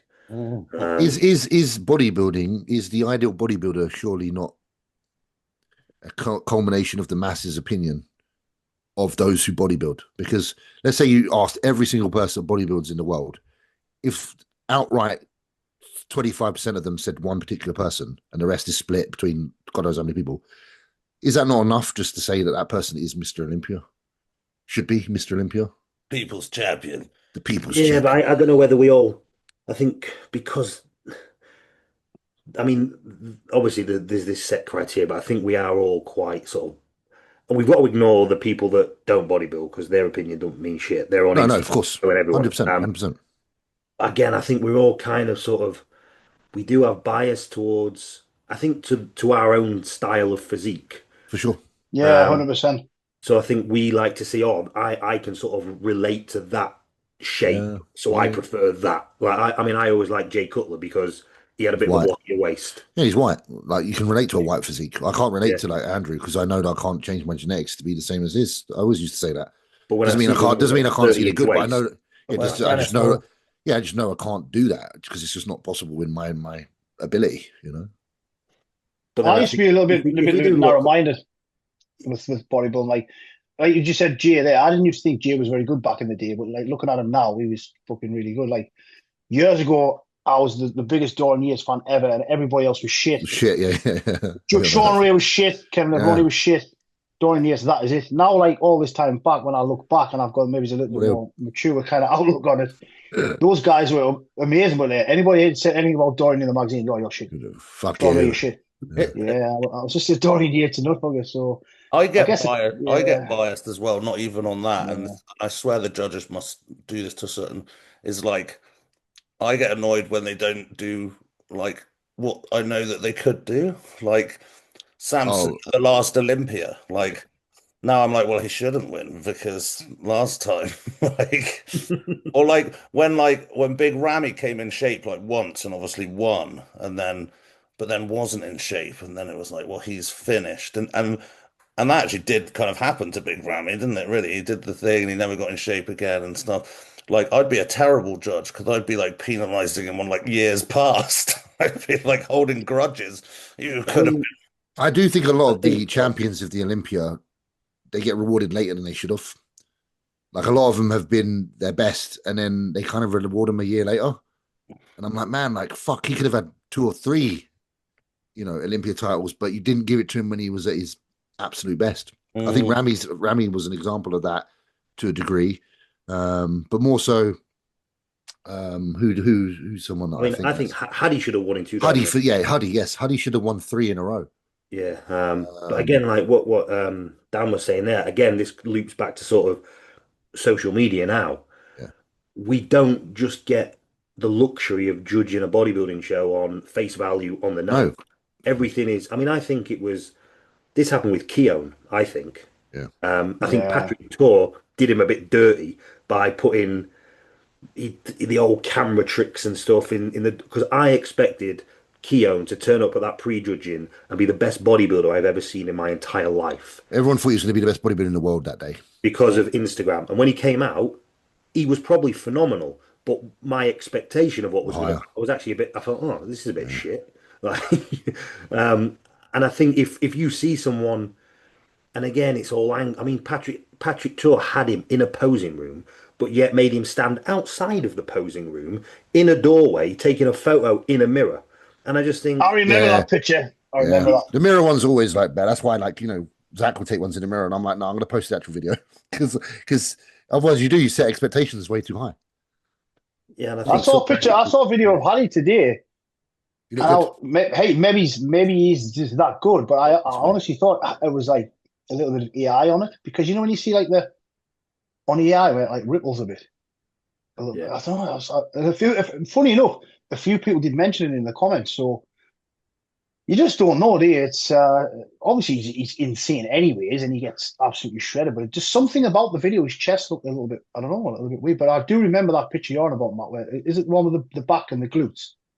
Yeah, I think there's a few. And it was like slightly like it was. You could see it was sharpened up a little bit and stuff. And yeah, I think Patrick Tor does all of his clients. He's like he plays. He'll put the same picture, one small and one big. So you compare the bigger version of him, and you go, "Oh, he's massive there," but it's the same photo. Yeah, he's grown 6 inches in height.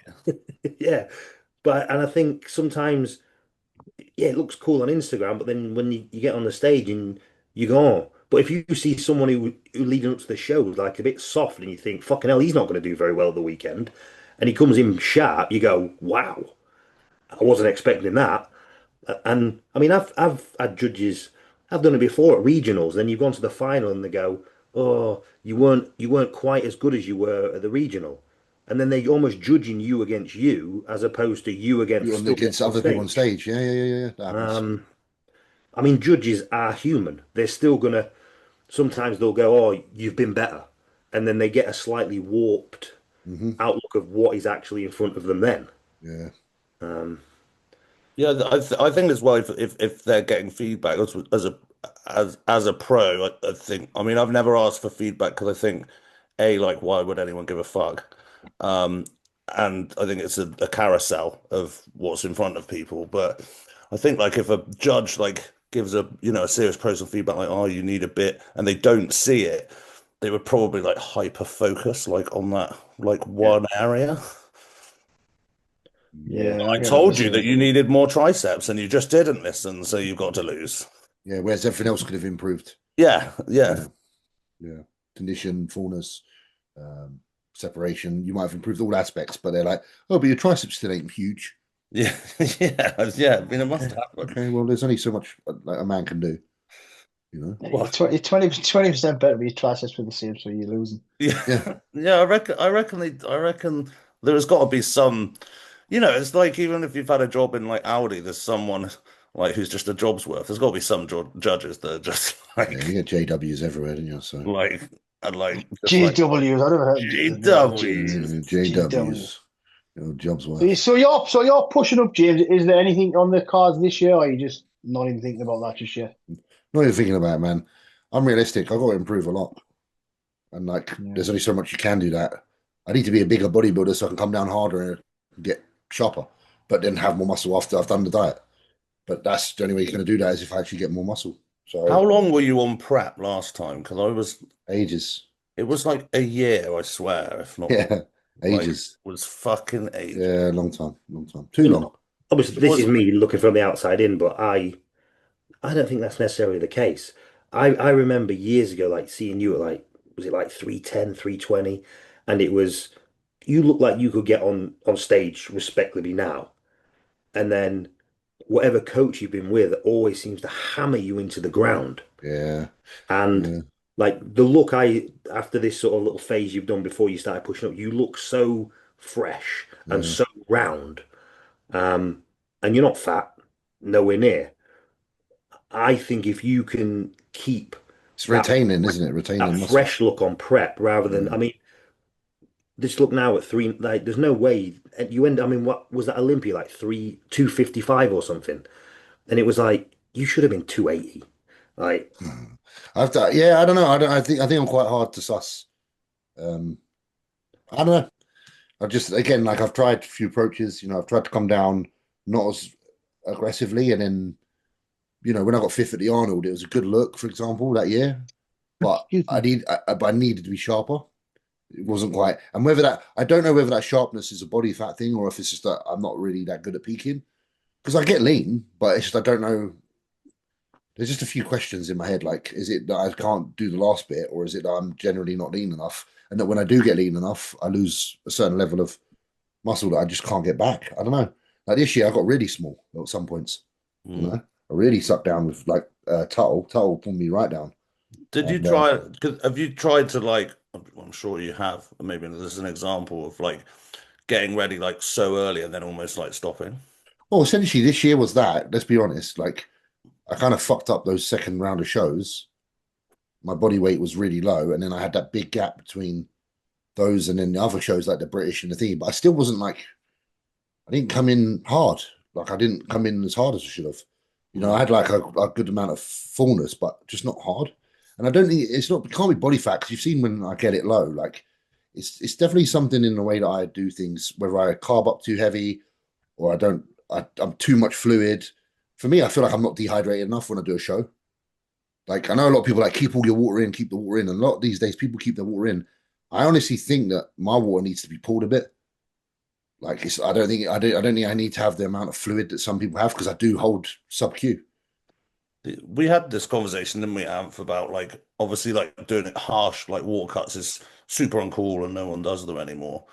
And yeah, it's a tough one because I think like back in the day when people were like 230s and stuff, I think you can maybe get away with the harsh water cuts and stuff. But when you're a bigger guy, I think it is a tough. But they were doing like 2-3 days. Yeah, I don't think I need to do that. But like what I have noticed on the last few the shows I do, like, and most of you are probably the same. You still got like a good few 100 mil going on with each meal, like, and I'm like, actually, when I did the Arnold in 24, I cut my water. I actually cut my water, and the second day I had none. I just had a glass of orange juice between the two shows, and I did notice that the second day I came in quite a lot flatter. So fluid definitely has a massive impact on fullness because the food was exactly the same, but the fluid was non-existent. So obviously you need a certain amount of fluid for the carbohydrates to transport uptake. So it's fine line between making sure you're not. I feel like there's just a fine line with the fluid. I think that's something that I need to get right. There's something to do with the amount of water in because I need to have that pop, but I don't have that pop if I'm too dehydrated. At the same time, when I'm hydrated, the fluid's in the wrong place. It's like I need to switch where the water is. It tends to start. I don't know whether I'm just a super high strung person and I get stressed. Shit just starts going on the outside every time for me. Just do it, Dorian Yates, because obviously I know Dodge used to cut his water. I have you never asked him, but all the guys in the 90s used to use Cytodrin, didn't they? To suppress the cortisol as well. So Cytodrin rough. Just get one of the underground labs to make some oil meeting again. It's very frustrating for someone that in the gym, like there's been when I train like in my comfortable environment, the way how dry I look compared to any other time, and it's not a mirrors trick. It's not that because someone can come and train with me and they'll look at me and they'll be like, wow. As soon as you put me in an environment that's not my own and it's like a bit alien to me, my body's probably like. Tell you where I thought I've seen you look the best, James. Because I've seen you at a few points, like before the R and all that kind of stuff. Yeah. Your gym where you had with JP and stuff, and obviously in Durham and stuff. Can you remember when you were posing in, excuse me, in Ron's gym? In which When one? we'd been Metroflex Plano. Oh yeah, mate. When you were posing with the amateur guy who doing some tips and stuff, when we'd been eating like fucking pancakes and shit. Yeah. that was a good look, man. So maybe you just need, like you say, you just need to switch off somehow. Yeah. I hope to get it right, because it is frustrating, because I believe I'm a top 10 in the Olympia. I don't give a fuck. Like, and everyone will say I'm not, and it don't really matter. But I just know, because I've been next to them and I've seen them, and they get it right, and I just don't get it right. I'm one of them, but I just haven't got it right. Like, I know I can be top 10. Like, I'm as good as Jordan Hutchison. Like, he's my bro. I'm as good as him, though. There's no way that I'm not as good as him. I know I am as a bodybuilder. I just can't present. I just haven't been able to present it. And that's not like me trying to hate. I'm just trying to put myself in a place where I'd say my body is kind of around that area, because it'd be a lie to say I'm as good as a Hadi Chupan, because I'm not. But I'm just saying where I am is like around that. I think I could be around 10th in the Olympia for sure. I wouldn't do it if I didn't think I could. And obviously, you know, everyone's going to agree, and that's fine. You have to believe in yourself, but it's just frustrating that I can't seem to get it right. So that's what I'm going to try and every time you try. Plan like on the day. Do you like always follow us? Mate, I'm so fucking. I got like the diary, the fucking plan. Do this at this time, this and this, and it's still fucking just never. Thought about just like not do it, like not. Just don't do a plan. Well, you might need to do, James. So get Zach to forge your signature on a contract. So you think you're competing in like 2 weeks' time, but really 2 weeks before the qualifier. Yeah. And he's like, right, we're on the plane tomorrow. You're fucking doing this contest. You're like, oh shit. Yeah. We'll see, man. Joking, but yeah, I think the stress thing does fuck you up a bit. It really does. It's easy to say, you just chill out. The problem with me, I'm just too emotional in my own head. That's the fact. I mean, anyway, obviously two totally different levels or whatever, but I try and like have like a plan for the day, Anth obviously, but like a lot of it is binnable through timings or whatever. Yeah. The focal point is like, don't do something if it's more stress than it's worth. Yeah, for sure. Like, so like there's a plan, but the rigidity of the day is it's ready. Do you know what I mean? You'd have to try and fuck it up. I do find, and I don't know if you boys feel like, I find once activity levels for me drop, when I start staying still, my body starts to look worse. Okay. Yeah, I think movement is very, very underrated. Mm. When everyone says, "Oh, we need to rest up now," and feet up. Yeah, like I think moving, even like if you wake up on show day and you're a bit watery, go for a little walk. A 10-minute walk, yeah, can fix you. And I think sometimes people, or they're moving all the time, and then the last week, actually the plan, your physiology is now totally changed during peak week, because you just sat out. Yeah. Your body then handles nutrients differently because you're not active. Yeah. People think, oh, well, I don't want to burn through these carbs, but your body's actually, it's a different physical. And it's also been maintaining a certain level of carbohydrate, even while you were busy. Yeah. I think movement for me is one of the biggest things I need to work on, because I do notice that once I'm like, showtime, sit down, don't do too much. I honestly, that's when I'm like, my skin's starting to get thicker. What's going on? You know what I mean? That's probably why. Podcast. And that's probably why you're stressed, because you just think I'm fat. Veins ago. Sorry, I'm just trying to remember. I saw a podcast last week, and there was something they were saying. Ronnie was backstage at the Olympia, walking on the treadmill for about half an hour. I wouldn't be surprised, because usually everybody's got the feet up there, keep the weight off the legs and all that stuff. And I think that's a Milos story, isn't it? I think I've heard Milos possibly tell that story. This fucking guy's doing fucking half an hour on the treadmill backstage, because somebody had said, why on earth did they even have a treadmill backstage? Like, for Ronnie, let's get a treadmill for the guys. There you go, James. Just get on the Stairmaster backstage, James. But after you've done a bit of movement in the morning, my body always tends to look more alive. Like, the blood flows just sort of circulated to areas where it wasn't. If there was anything sitting a little bit heavy in the stomach from the day before, it tends to disperse. Mm-hmm. I don't know. I just think, movement just is like a remedy for a lot of things in bodybuilding. Well, if you look at like edema, which is obviously like extreme water retention, not related to bodybuilding or whatever, the worst Moving. you can do is stay still. Mm, mm.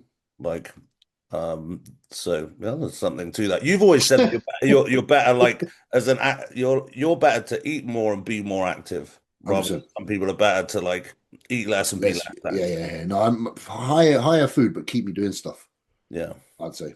That's the thing, even like physiologically, like the food that you eat is what controls The look. certain hormones. Your Yeah, your yeah. Oh, yeah, for hormones sure. Yeah, yeah. your hormones don't react to activity. If your expenditure is high but your intake is high, your body will just, in terms of like like thyroid output and things like that, it will be very different to if you had the same calorie You sat deficit, on your ass. but you created that calorie deficit from Yeah, yeah, yeah. From food and not moving. yeah, yeah, yeah. So I mean, I always notice with clients, like the guys that like are forced to do it by their job, like 15, Just 20,000 just a going to day. say that, but literally totally Um, agree. I just find that they always grow better. I mean, the whole sort of what's his name, vertical diet guy, Stan like the Effin. 10 minute Dan, walks Yeah, Stan. post, like I think 10-minute walks post meals are great. But I think I always notice the guys that they think, oh, I'm gonna waste muscle with all that activity. I think keeping their food high and their movement high, they always grow better, stay leaner, like nutrient partitioning is better. Yeah. And then the guys in off season that are doing 6,000 steps a day because I don't want to waste these calories. They always just get fat. They bottleneck quicker, don't they? Yeah, I think like I've done off seasons in the past where I've been lazy and just done fuck all, and then now as just part of life, I'm a lot busier now. Yeah, I seem to grow better on more food. yeah, The body just seems to respond better when you're active, I yeah, think. yeah. Um, Mine and is always even better when I do. If I keep the activity higher, the body just has a better look. yeah, I've just got this vision now of James showing up at the show with like a pallet truck with a stairmaster on it to take it backstage. Just plug it in. I'm just gonna borrow some of your electricity for a bit. Sorry, boys. Yeah, no. Yeah, no plan this year though, man. I'm doing that 20-week like off season thing now, and then just see what's what. What about training? Training thing different still? That's 4 days a week, man. Still, that's How's feeling the a little like nerve? How's the nerve thing? it's pretty shit, but I can do it for my legs. I think my legs are actually a bit bigger. Like, fuck me, I put my gasp jeans on yesterday. I was like, they feel good. They feel tight. So I was like, that's a good indication. So maybe because the way I'm training, and I am a believer of this, like tensional training for me, I believe it does cause response. I know that there's the whole force is more important, blah, blah, blah. But for me, I've always felt that certain body parts, if I just slow shit down and I just technically be a bit gay with how I lift, like a bit more like bodybuilder, I find that they respond. And my legs respond really good to doing like a leg press with like really slow eccentrics and then just like pushing it out the hole, but like at a tempo that's kind of like under what most people would do. Yeah. Because I'm just being conscious because of that's just my femoral nerve is fucked.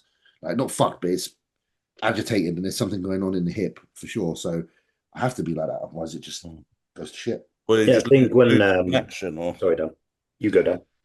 I was just saying, like, do you lose like connection? You have to Yeah, it like, gets down to that. Let's say my leg bends like that much, then it'll go weak.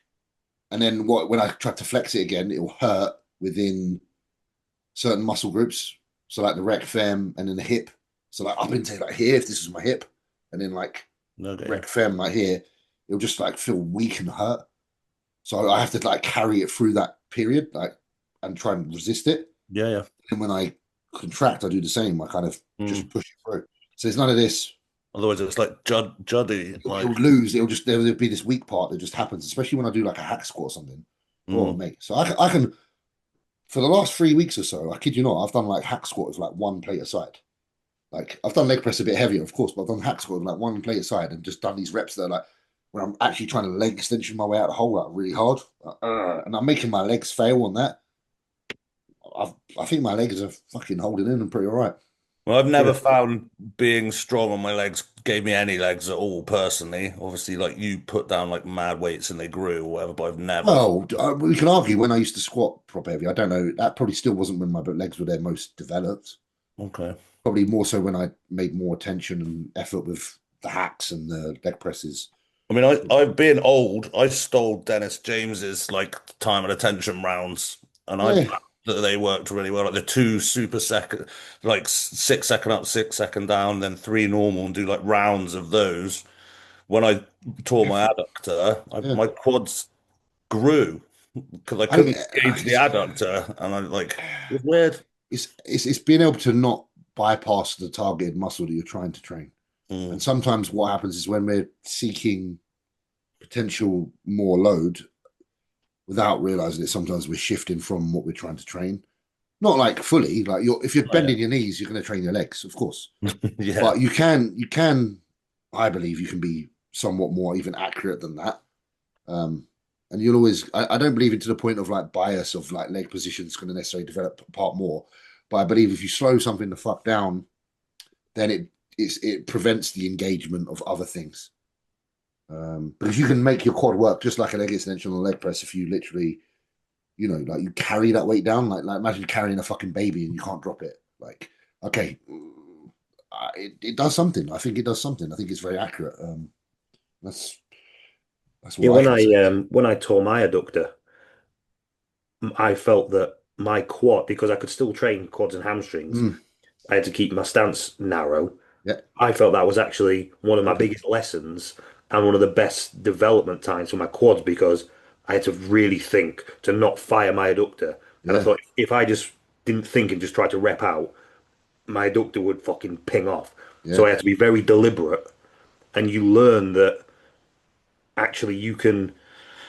I mean, I think the old guys used to call it mind muscle connection. I think nowadays people think mind muscle connection is just squeezing, whereas, or like some weird notion. But for me, it's, when you get to like, sometimes you see people and you go squeeze the bicep on a bicep curl. They get to the top and they squeeze. And it's like, no, the squeeze occurs the whole way. On the way up from the beginning of it, like the drag. It's not just when you're at the peak. The same on a leg extension. I always feel like I contract the weight up. Yeah, contract it up rather than throw get it the up. weight to the top and then squeeze and turn it on. Yeah. That's why I always say to people I train with, drag the weight, drag it. Yeah. Because that's my vision is like, if you were dragging something through mud, like it's constantly in contact on the ground. Yeah. At no point does that object elevate or move. It's being taken through the mill, and that's why I always like to use the term drag it up.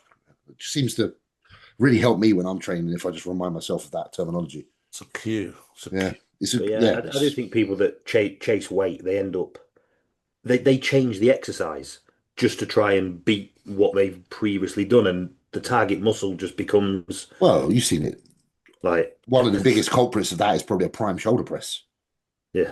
Fuck me, how many people like are literally? I fucking hate the prime shoulder press. How many people are like literally doing it like this, like arse all the way forward, and it's like, well, that's not really.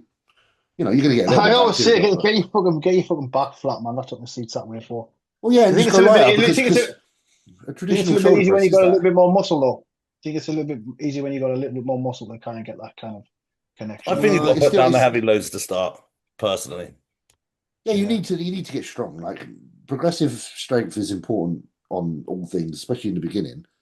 But not at the expense of jumping and hopping over your quality. Just because I can put another 10 kilo aside, if it means that my execution of the particular exercise drops by more than 10%, was the trade-off worth it? That's kind of how I look at it. Really, the only time I would want to lift more on something is if my tempo remained the same and if my control remained the same. If I have to sacrifice control or tempo, unless the set is designed that way, like because sometimes I will do a set. I like to do sets that are like more pumpy, like more rapid, boom, boom, boom, boom, boom, more elastic. But they're always intended to be that way. The intention was always for that set to be like that. But a lot of movements aren't like that because I just prefer it because I feel like from an injury perspective and from an enjoyment perspective, because the burn that I get and the feeling I get in my muscle while I'm doing it just seems to be a lot more like nice, like fun, I think challenging. They take that concept too far, though. Do you know what I mean? Like, of course, some people take it all the way, so there's no weight, no. There's a middle ground. I think it's like it's earned. Like especially if you're starting out, like lift some heavy stuff so you've got some muscle so you can actually contract it. I think every workout should have something in it that's a compound of nature. You know, like I do believe personally that if you're doing a back workout, somewhere in there should be a dumbbell or a barbell row. Just not because it has to be for the development of your back, but because of all the things it will teach you in the long run. Like barbell rows will teach you a lot about your your ability to kind of hold load and shift your body and hold a certain position that isn't necessarily natural to you. It'll put you strong in a position that's not it's not one you'd find yourself in unless you're particularly doing that exercise. You know what I mean? So training your body in that field will carry over also for exercises like obviously your deadlifts and stuff like that if you do them, but even like the squat. If you're using a squat machine that allows for any kind of back flexion at all, that occurs during a barbell row. That erector's spinae being under tension, being strong through the core, but the back end of it is certainly going to benefit you in other exercises as well. Like, so it's just smart to do that. But also, again, I remember Evan saying this, like those exercises, you can look at them from a perspective of, especially when you're like dieting for a show, they're quite calorific in regards to expenditure just because of a lot of the stabilization. And it's probably minuscule. Listen, it's probably fuck all calories, but it's not a bad trend to get into because ultimately the amount you can exert during those will probably assist you in your goal to try and get in better shape to a degree. Not rocket science, is it, guys? Like do some heavy basic stuff, do some machine squeezy stuff, just mix it up a little bit, isn't it? Yeah. Like punish yourself with like some heavy compound, and then once that's let's say your lower back feels shafted, sit on a upright horizontal Cybex row or whatever you want, and then punish the lats directly after that, and you've killed two birds. You've done two really good exercises that contribute towards developing yourself entirely rather than just from one perspective. I'm so old now that I have to do it in reverse. So I have to you got to do the barbell row right at the end. I've got to do the one plate. Yeah. I've got to do the heavy stuff when it's not heavy. I remember last time you came, James. Sorry, last time you came, you did the T-bar rows, and we were like slanging stuff. Oh, yeah, and you always get people like, and we only posted that, like, oh, fucking hell, like, yeah, but we did some like squeezy pull downs and we did pull down, we did a fucking single arm, I think the hammer strength row. Like you can never. That's another thing. People should never judge never judge someone's workout capabilities off of one exercise they see, because a lot of people have got a lot of sense. Like I know we're all the same here. Your workouts are kind of built to be small portions of the larger picture.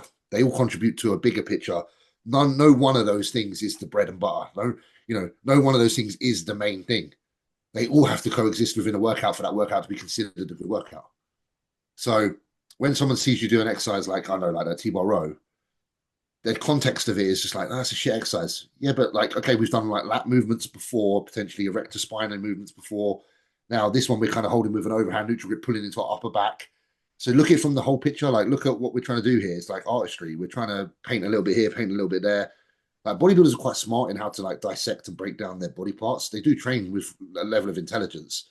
And it's kind of insulting when someone sees you do one exercise and then thinks that's how your entire training was, fortified and laid out. It's kind of retarded, really. Yeah. Generally, the squeegee stuff's kept for the machines and the cables and the slanging around a little bit for the free weights. That's about it, really, without getting all. Because training also has to be fun. Yes, that's another component. And if that means putting one exercise that is in there that maybe isn't the most beneficial towards your development as a bodybuilder, but it's really good for your headspace. If that keeps you going in the gym and doing all the other 5 exercises you did that are really good for your physical development, then it's fucking worth it. No? That's a perfect way to value buy-in. I think like buy-in's massive. Like I think you can take a less productive split or a less productive workout, but if that's what makes you tick, you're going to get more results from it. Whereas if you had the best workout on paper, but it was fucking mind-numbing. Yeah. You're just not. You after this 2 weeks. 2 weeks, you're like, this is shit. I'm bored. Yeah, and it's like you have to believe in your style of training. Yeah. And I think that will be in terms of the net result. Yeah, that will outweigh other shit. Like, yeah, that might be an optimal exercise, and that one might be shit, but I fucking hate that exercise, and I really enjoy that one. So I'll probably get more out of that one. I think a lot of people don't talk about that. Like a lot of the kind of people that are leaders in our industry at the minute, they never talk about the importance of having a fun workout. Yeah. Like it's all very much very strict, very policy, very if you don't do this, you're shit. But I've always laughed at that because I'm always like, well, when you're doing something for 20 years, the thing that keeps you doing it is the enjoyment factor, not just the progress. Yeah. And those same educators probably haven't been training for 20 years, a lot of them.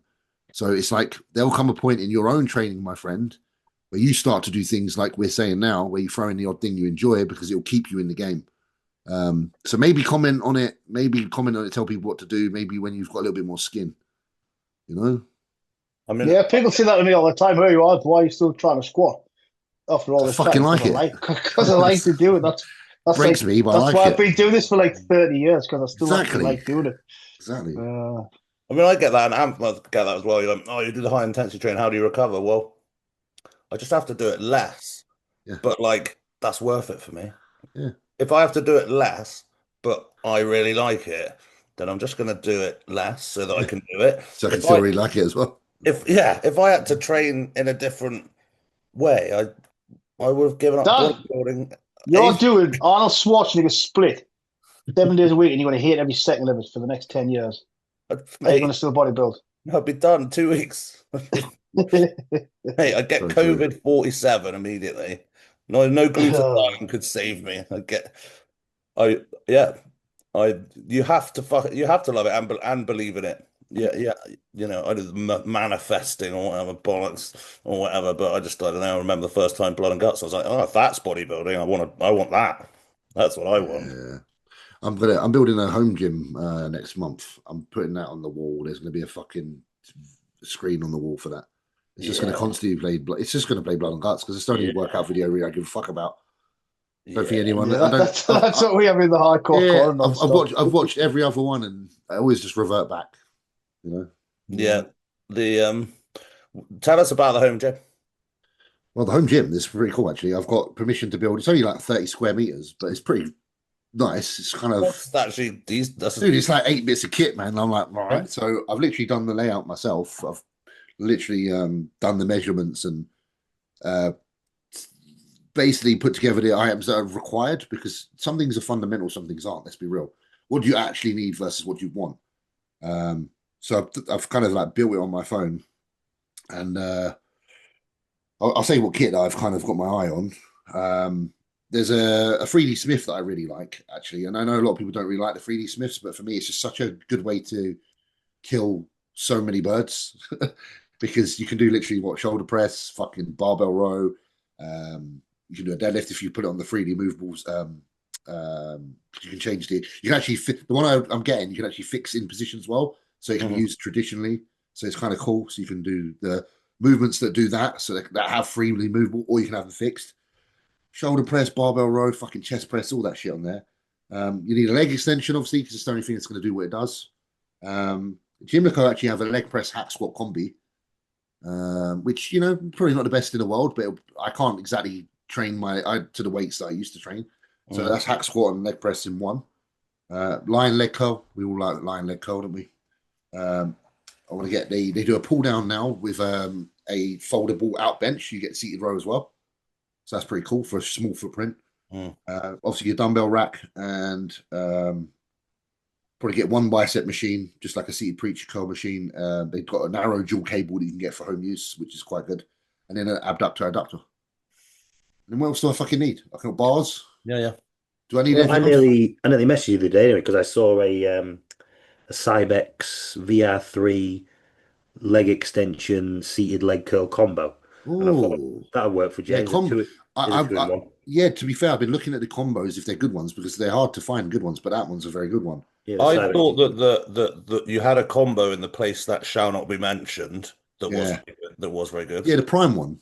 Or did you like the Atlantis one? I like the Atlantis one. Yeah, the Atlantis one was pretty good. The Atlantis one was pretty good. I used to actually use that more because it aggravated my knee less than the Prime. Yeah, it had a huge pad. Massive pad. I thought that was good in both. Yeah, that one was pretty decent. So yeah, that's brand wise. I'm just looking at like smallish footprints. That's why some of it, like Gym Loco, are pretty good for some of the things I want because the footprints are small. But Why don't you get one of those old school hacks? You remember the ones that are almost vertical? right, dude, they got one. You guys have you been to FIBO? Yeah. No. Okay, so Trainingslager. Do you know that gym, Trainingslager? No, the only gym I trained in Fable was Muscle. It was called Muscle Gym. Okay, guys, there's a gym called Trainingslager. It's got like all the old kit. It's got a hack that's like that angle, but it's fucking comfortable as fuck. I was using it when I was there last. Take up no room. Yeah. Beautiful. But What about the bodybuilder gym? Where are you going to get? Where are you going to put the bodybuilder? Oh, bro, it's the 3D Smith, isn't it? I can get the bench and do the bodybuilder. So I'm going to do the booty, but yeah, man, I'm looking forward to it. I've got the pictures obviously from the gym that you got done. You know, the Dorian and you and Luke. So I've got them in my garage. I took them out of the gym, didn't I? I said I ain't leaving them fucking there. They're coming with me, mate. So are you going to document it? Because that's something I would like to see. Much like Evans. Yeah, I think so. Enjoyed Evans' videos. Yeah, I've told Liam's going to make himself available to film. March the 20th is when it starts getting built, and it only takes a week. I've got to have like a concrete foundation, obviously, because of the amount of weight. So I've got like it's fucking expensive, but hey, you know what? For peace, it's worth it. I won't see. I don't think I really want to train in gyms at the minute, if I'm honest. I kind of don't want to. Like, if I had my own gym, it'd be different, but I don't, and I don't want to spend that kind of money setting one up again. Even though, to be fair, this build probably could set up a little fucking gym somewhere, but it's more about just having something at home. You thought about just dropping some shipping containers in? Just drop some shipping containers and fuck it, do what you did, and just like line them up. I just want to get. I want to be able to set the mood. I'm tired of going to gyms and not being the guy that can set the mood because you know, obviously I don't own the gym. The nice thing about owning whatever music you want, no headphones needed. Fucking yeah, and I don't need a lot of kit. I like the humble training. I actually prefer when I'm actually got less choice, like because I find it very hard to stick to a rotation. Yeah, if I've got, I bet you find it hard because you've got so much kit, man. Like fucking hell, I'd want to use everything. I'd struggle. I just would be like every week's gonna be different. I know I'm not saying that is a bad thing because you can progress anyway. But I know for me, I just need a little bit of consistency in my life. Yeah, I don't like to sort of have set. I don't have like rotations and stuff. I go in and I've always done the same. Pick. What do you fancy? Yeah, what am I doing today? Yeah, you know, you want a horizontal row. I'll use this one because I've got fucking 4.